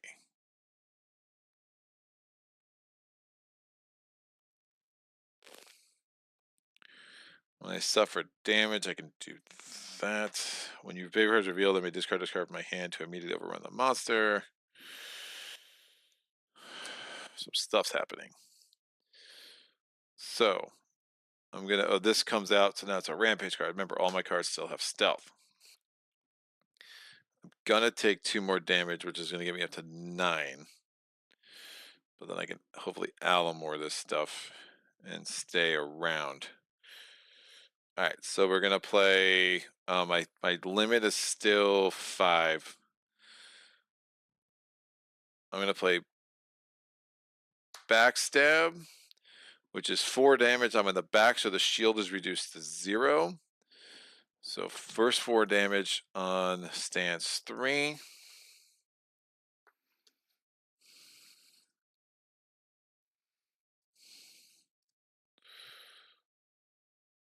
Yeah, Crescent Strike.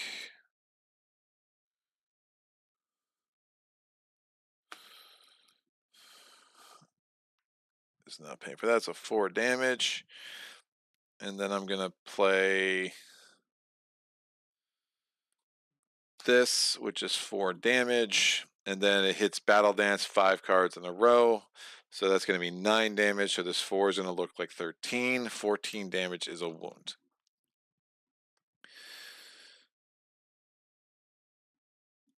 I am threatened. So we're pulling 2 attrition cards. 1, oh, it's a 3. Wolf and a 2. Take the worst. When revealed, so it's revealed. Gains a struggle. The active player suffers attrition damage this turn against 2 struggle, another struggle, so he's up to 4 struggle. And I do suffer 2 damage, which gets me 1 away from being knocked out. Alrighty then. That's crazy.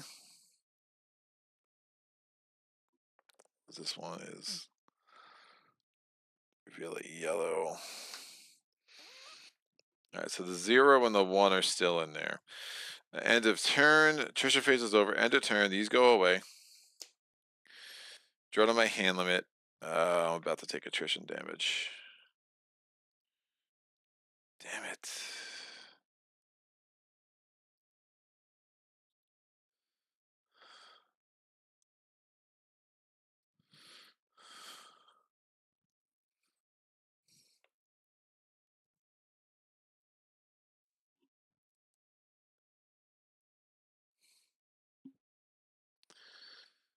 No, that's not good. Probably should have used that Alamore. It's getting a little greedy.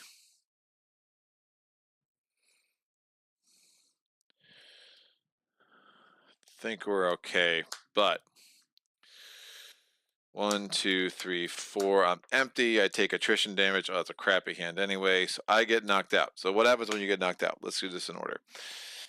Yeah. So deck did get empty. So this comes in. So that's fine. So when you get knocked out, It was at the end of my turn sequence.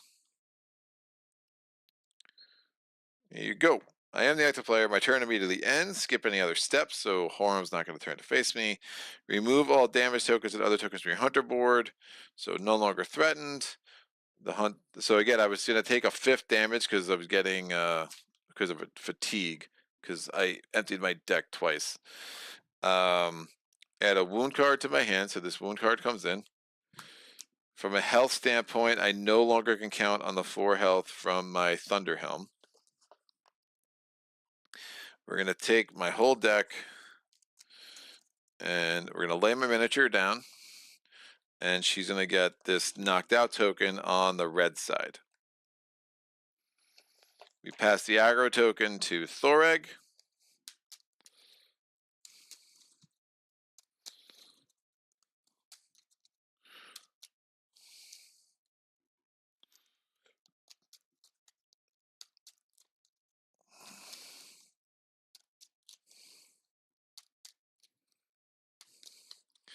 And that just goes here. All right, we'll figure that. So next turn, I could turn this to the white side. This turn after that, she would stand up and start her turnover. But alas, we got some things to worry about. Green would trigger that. I don't think we've ever seen what that is. So Thoreg's turn. Torum's still facing me. Nothing triggers there, but because of the red scale armor, my health is critical. I draw a card. When I do that, I take a damage, so I'm up to 6. And we are going to shuffle these.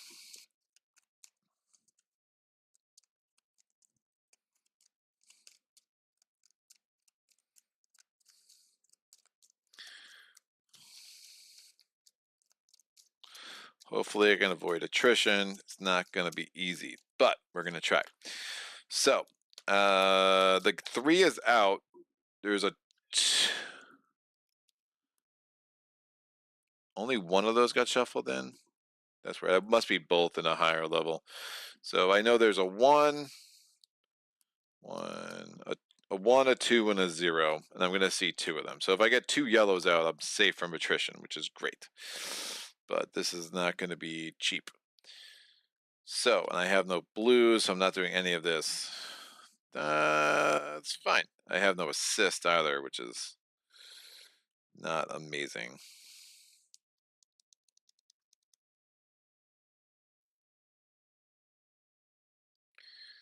Increase the damage. Well, I could do it that way. Oh.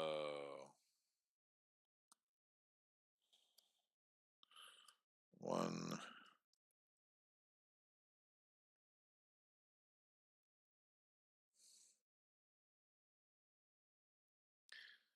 That I like. All right. So let's do this way. So I'm not going to play Iron Blast, which was my original plan, but I'm gonna do something else. So I'm gonna get threatened because I'm not moving. I'm gonna play. We're gonna discard evasive action to play decisive effort, and then I'm gonna discard leverage to play heavy smash. It gives me the aggro token, but I already had it. That tells me to remove 3 struggle.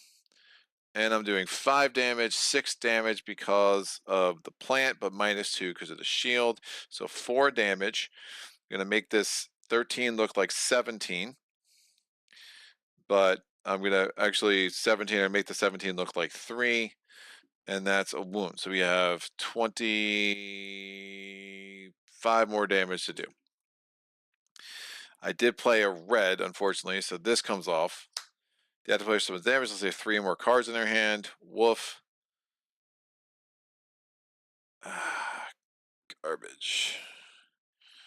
So I do suffer 2 damage.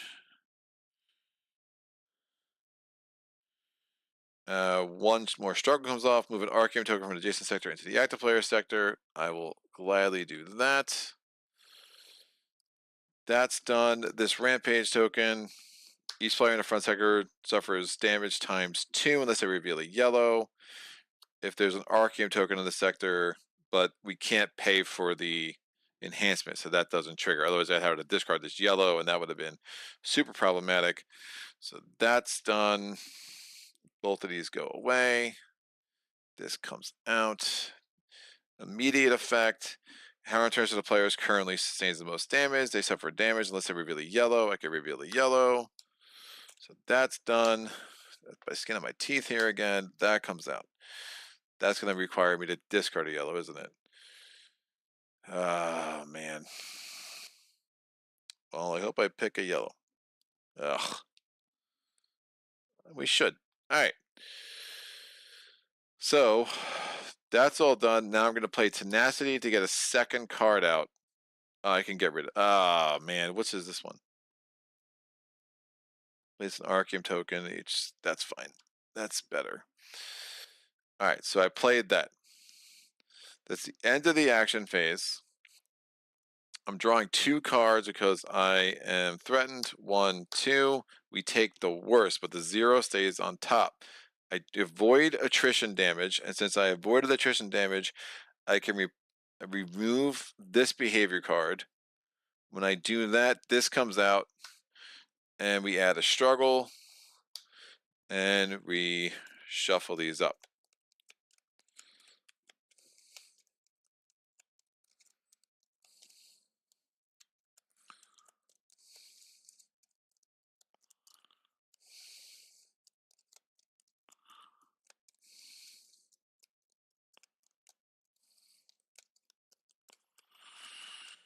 All right, done. End of my action phase. I enter the attrition phase. I discard all of these. We know this is a 1, I believe. Yep. We discard all of these. We draw to my hand limit, which is 5. I no longer have Tenacity, so that's a thing. Oh, that's great. Okay. Not the greatest of draws. He turns the face of the aggro player. And then we go to, I did pull a yellow, so that's helpful. And then we go to the end of round effects. End of round, we trigger this. Place an Arceum token in each threatened sector. We are threatened, so we get another Arceum token. And then we remove this, place an Arceum token in the aggro player sector. There's already one there. That comes out, this comes in. The beginning of the next round, this comes down. We're in round 5, consume phase. I'm consuming the Alamore. The attrition level is 0, so it is 1 or less, so I get to heal 4. So that's good. We do behavior refresh. This goes away. This comes out. We add to struggle. And we take the first player token of Thoreg. Seeing the comments. Let's go, says Zach. Need to show the miniseries viewers A+ painting. Thanks, Zach. All right. Beginning of the turn. We are facing. Pull this. Place an Arceum token in the active player sector, but there's a max 2, so no more Arceum tokens, so that goes away. This comes out. Immediate effect. Suffer damage unless we reveal the yellow, no damage. This comes out. Oh, dear God. All right, I'm discarding Chase, which is going to generate 2 extra damage. So I'm using it to discard. I'm discarding for stamina to move. I'm going to move here. When I move, I lose a threatened token. This triggers. Suffer damage unless the top card of my discard pile is a green. It's a green. Lo and behold, it's like I planned that. Then this comes out. Woof. That's horrible.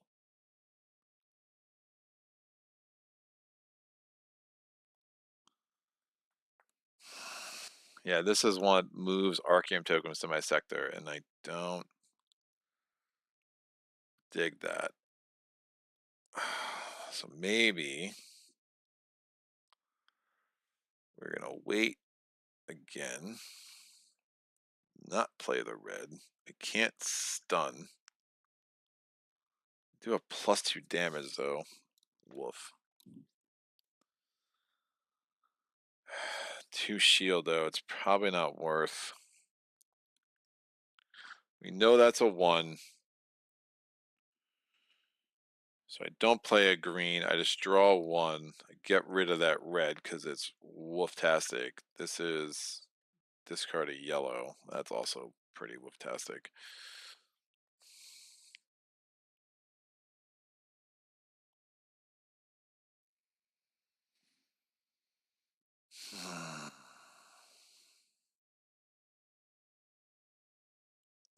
Keeping up, fine. I'll keep Iron Blast. I'm going to discard this green.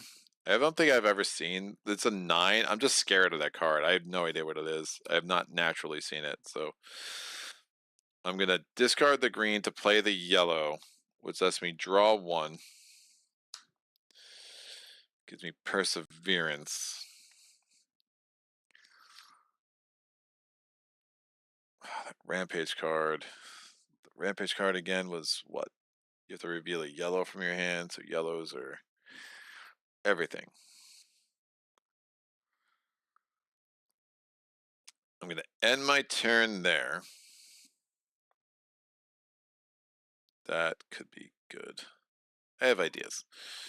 End my turn there. Attrition phase. It's a 1. I avoided damage, which is going to let me discard this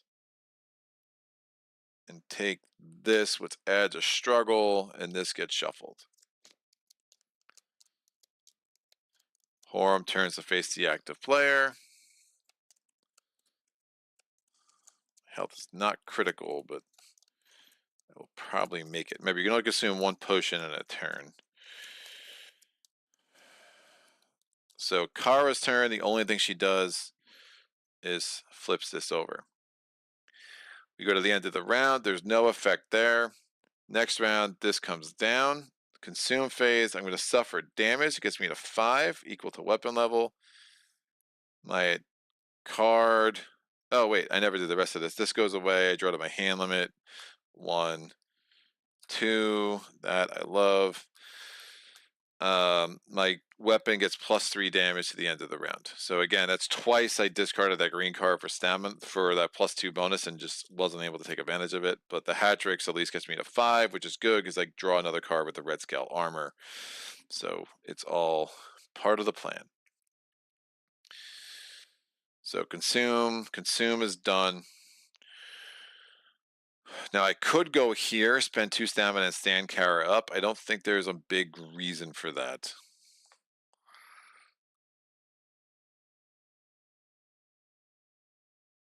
I could also stun the red card.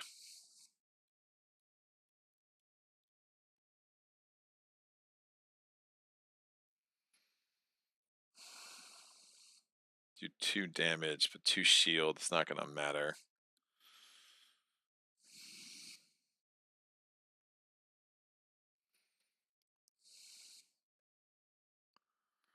Stun, reveal. Oh, that's interesting.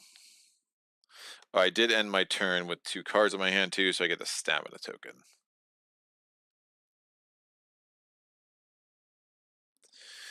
All right. So I consumed. Hatrix is out. We are going to behavior refresh. The 3 goes away.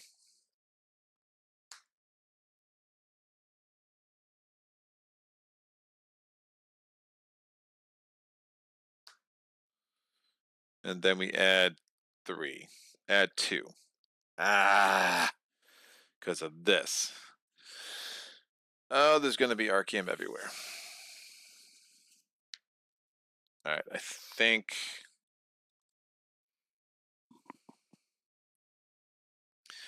we just go for it this turn. That red's going to be brutal. So, we're going to, beginning of my turn, this triggers. We spend 1, struggle. We put an Arceum token here. This is really gross. This comes out.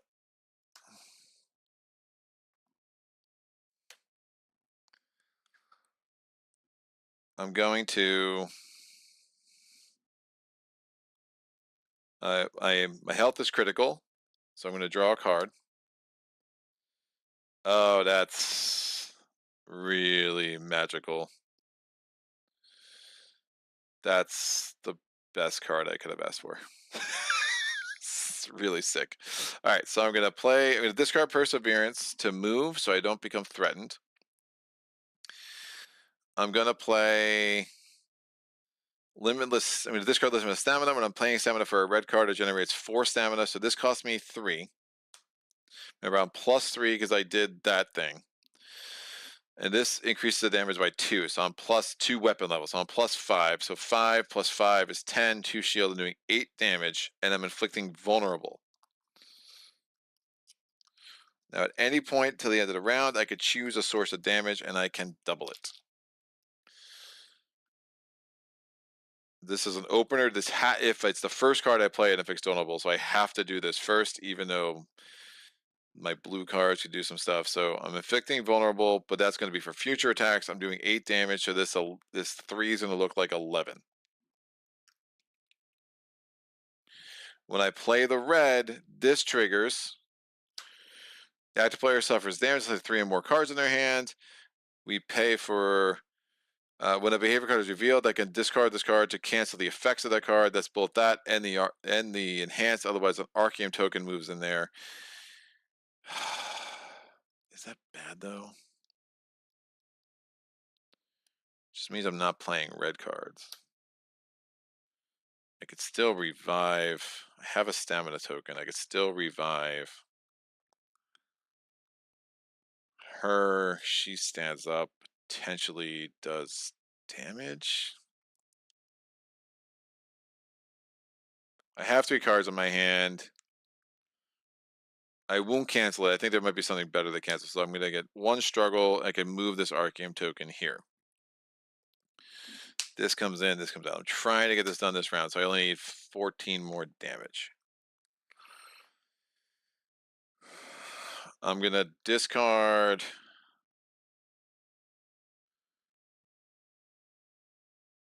Two damage. That's not going to work. Is there a chance I have another red? That could. All right. I'm going to play. I'm going to use Concussion to spend 2 stamina to revive Kara. So she's going to stand up, draw to her hand limit. 1, 2, 3, 4, and 5. Oh, that's great. She drew 0 red cards.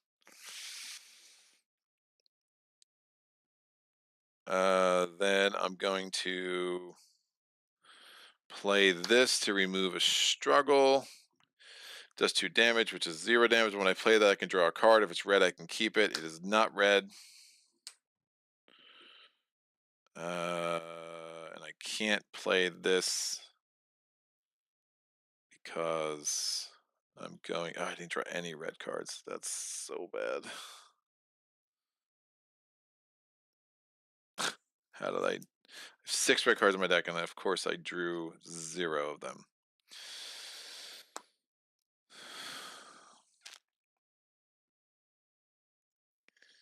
Movement, you may overrun. I can do base weapon damage, which is 5.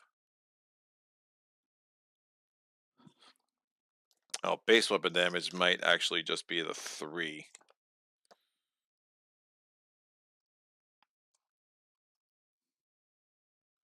It's printed on the so it's just base weapon.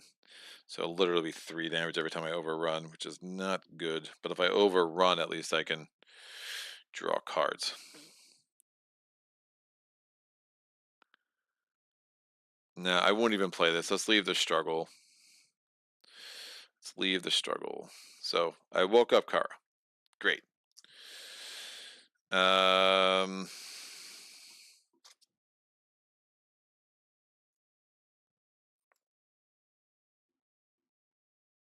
Oh, which means I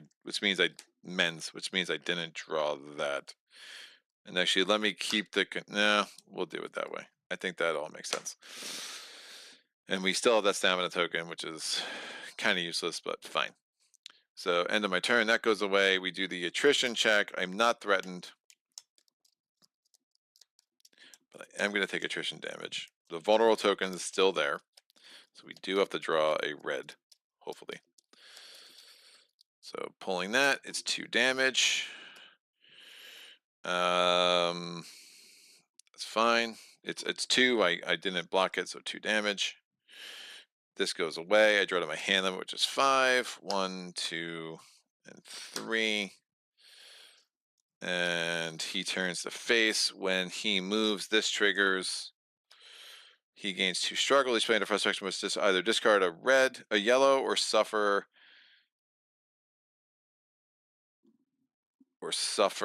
damage +1 because number of reflexes in the discard pile.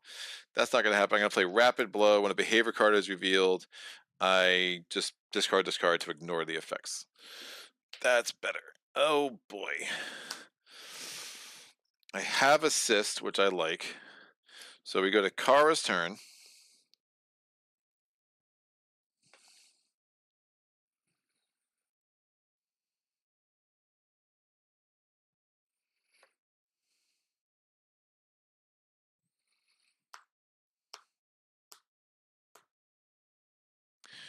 I'm going to discard this for movement, and I can immediately overrun, which is going to let me do this. And when I overrun, I can draw a card because of Piercing Dash. Is it a red? No. All right. I'm going to discard Shadow Step, play Cut Through, which lets me overrun the monster. When I do, I draw a card for that, and it removes a struggle. And Piercing Dash lets me draw another card. Awesome. I'm going to play Exhausting Strike, which lets me draw a card. Oh, can I please get a second red? Oh, wait. I needed to keep this. I just discarded the wrong green. So I have something that lets me move, because I have to be there, obviously, right, to pay the red. I don't know what that green is, which is super scary. I want to look. I want to look.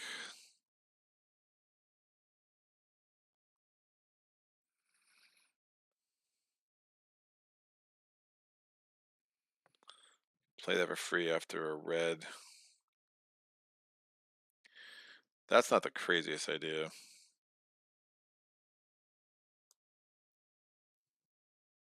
No, let me do it this way. That actually is better.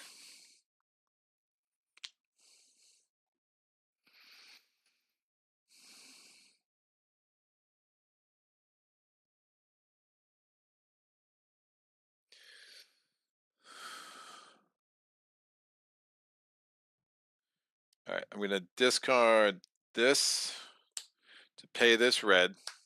I don't do damage. I just remove this Arceum token for the attack. But the Battle Dance still triggers. So that's 3 damage. It becomes 1 damage. I'm obviously not doubling that. It lets me overrun. I draw a card.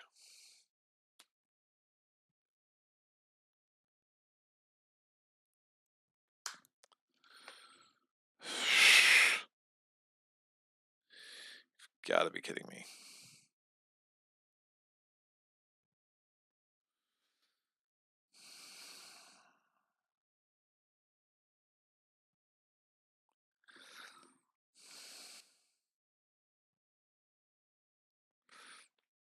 I'm really trying to get another red. That's crazy. If I could have played red, just all my reds are buried. It's just so stupid. All right.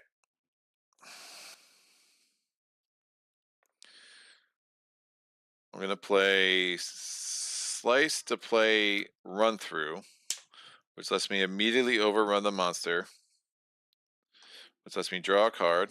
Still not a red. Woof. But since I played a green, I do. Oh, and I chain green for free. So slice. Nope, I don't change green for free. Never mind. It's the other way around.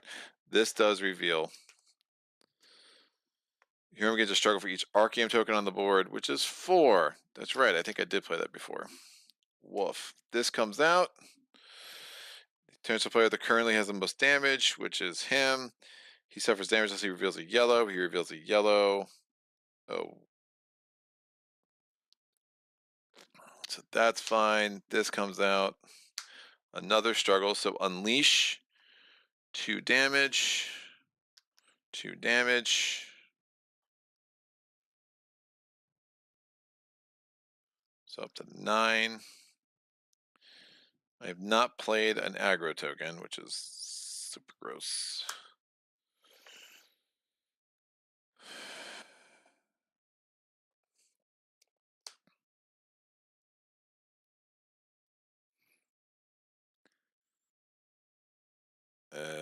Am I increased at all? Jesus, nope.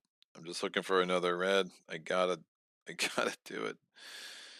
All right, I'm gonna play this card to play that card to draw a card. Hey, it's a red. Woof. Finally. And then I can play this for free as my last card. I'm doing 5 damage. I'm going to use the vulnerable token. 10 damage, shield 2, so 8 damage. So that's a 20. Make it look like 6. And we only have to do 8 more damage. All right, we got there. That's the extent of my chain. That was stealth, but it is what it is. We are not threatened, so we're drawing 1 card. It's a 2. I avoid attrition damage. These go away. I draw on my hand limit, which is 5. Nothing new. And that's fine. We only have to do 8 damage left. Gonna turn to face the aggro player. There was that last card aggro. It was aggro, so that is me. I had 2 cards left in my hand too, so I get a stamina token. All right, we go to the next round. Well, no, end of this round. These are gonna both trigger. Place an Archeum token in each threatened sector. No one's threatened. -1. Place an Archeum token in the aggro player sector. That's gonna go here. And then that's gonna get replaced. That's another struggle. Oh, whenever a player suffers attrition damage, Harem gains 2 struggle. I don't believe I have. I can't remember. I might have missed that, but it obviously he's unleashed. So I know I blocked it there and there. I think it would have been 2 struggle on the turn that Kara got knocked out. So there's a chance I missed that, but I know Thorax prevented it the lesser times. But again, we've had an unleash, so at some point you just hope it evens out. All right, so this comes out. Oh, when that comes out, turns to the player. They both can reveal a yellow, so that's not a thing. This comes out, then this would trigger. Sustains the player, has the most damage. He's gonna discard a yellow. Prevent that cycle. This comes out. We now go to the next round. Do I want to consume something? It's a 2 there. Yes, I will discard. I'll use my Vidya, discard a card from my hand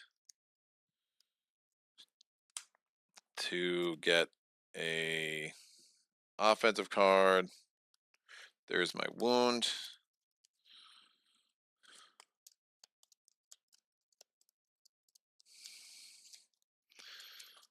Done. Behavior refresh. The 4 goes away. The 1 comes out.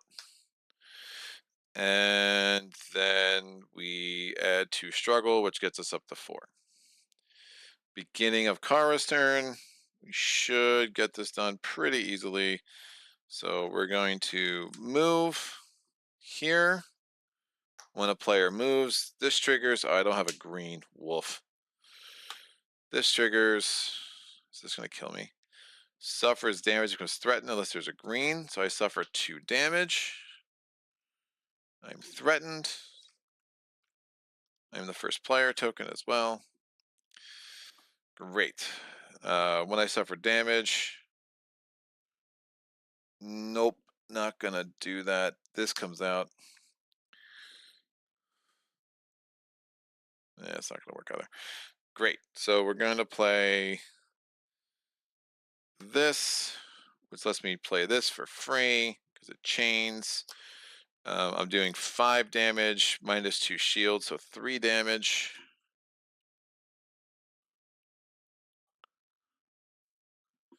Then I'm playing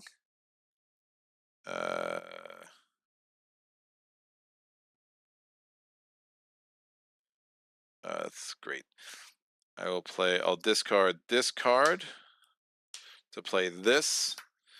So that's 5, 6, 7 because of the gauntlet, minus 2, so 5 damage, that's 14.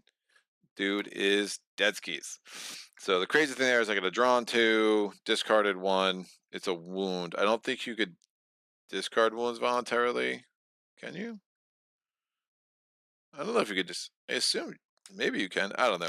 But either way, once I played that, I could have discarded this to stun the monster, which would have done 3 more damage. So yeah, we would have had not a hard time getting out the 14. So these Arceum tokens are a really interesting mechanic. Wow. Cool. All right, we got there. Sorry, that definitely get those Arceum tokens become a really interesting puzzle, and the flexibility of being able to move them, I think is good. I did end up attacking once to get that 1 off the board, but the fact that Kara pulled no reds in the beginning of that last time through her deck was pretty nuts. But we eventually got there. Piercing Dash, you can see just again being able to dig through her deck the way she can is really strong. Thorag never got knocked out, which is good. We did use all of our potions except for 1, so that's not ideal. But it was getting pretty close. So as soon as you do the last wound, sucker is dead. All right. You ever played G.I. Joe the Deck Builder? Not really, Con. Hey everyone. No, definitely no. Loyal Apple. Hey everyone. Hey Greg. I love this game. I'm horrible at it, but I love it. Zach says, well done. All right, let's go. Story time with Greg. Let's finish this sucker off. So number 5. Hello, 5. Nope. It would be helpful if I was looking in the right book. It's like, why is 5 not here? Because you're looking in the wrong book, dummy. That's the problem. All right, 5. That's 4. 5. Conclusion: the lifeless body of the Horm is lying at the foot of a thick vein of luminous archeum that runs along the walls. Jasper is busy using the tools to extract large nuggets of golden colored Archeum from the rock. You glance curiously into his backpack and notice several useful and unusual looking objects, which are typical of his creations. The light from your lanterns, now lying on the ground, bounces off the Archeum and illuminates the entire cave where Horum had dug its lair with a golden glow. It is a large circular room that had been carved into the heart of the mountains by the hands of a builder. What people lived in this place? Niches have been carved at regular intervals into the walls that house statues of human figures. Some are wearing masks with feral expressions and long fangs. Others are carved with long, clawed gloves. On their garments, you can see the textures of animal skins, furs, and scales engraved in gold. You look at each figure in amazement. Some appear to be powerful warriors portrayed with the most menacing armor. Others seem more like wise shamans engaged in a ritual to invoke the favor of the forces of nature. You notice that the decoration along the borders of the niches shows stylized images of stormy skies and lightning. Perhaps those who inhabited this land centuries ago had to face the same hostile forces of nature that we've been dealing with recently. Jessifer says from behind you in a surprisingly serious tone, while he carefully scrutinizes the statue of a man wrapped in a long cloak that is draped over his shoulders like the wings of a dragon. All right, page 107.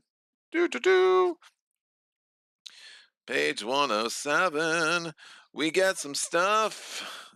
We get the metal forge. We gain crafting. We gain the achievement Arkham Dust, and the Gold Darks people, and reward card 1. Reward card 1 is an item. Is it good? I don't know. Oculus. Look at the top card of the behavior deck. Max once per turn at any point during the action phase. That's not crazy. I mean, once you know them, like, I mean, dude, you notice I'm like, I've seen this before. I should remember what it is. I'm not playing a game of memory. I don't think that's very fun. So if I'm a little liberal in looking at cards that I've already should know what they are, you can, again, write complaints. The solo playthroughs, Philadelphia, I promise they'll get to me eventually. All right, make it happen. Any Philadelphia, whatever country you want.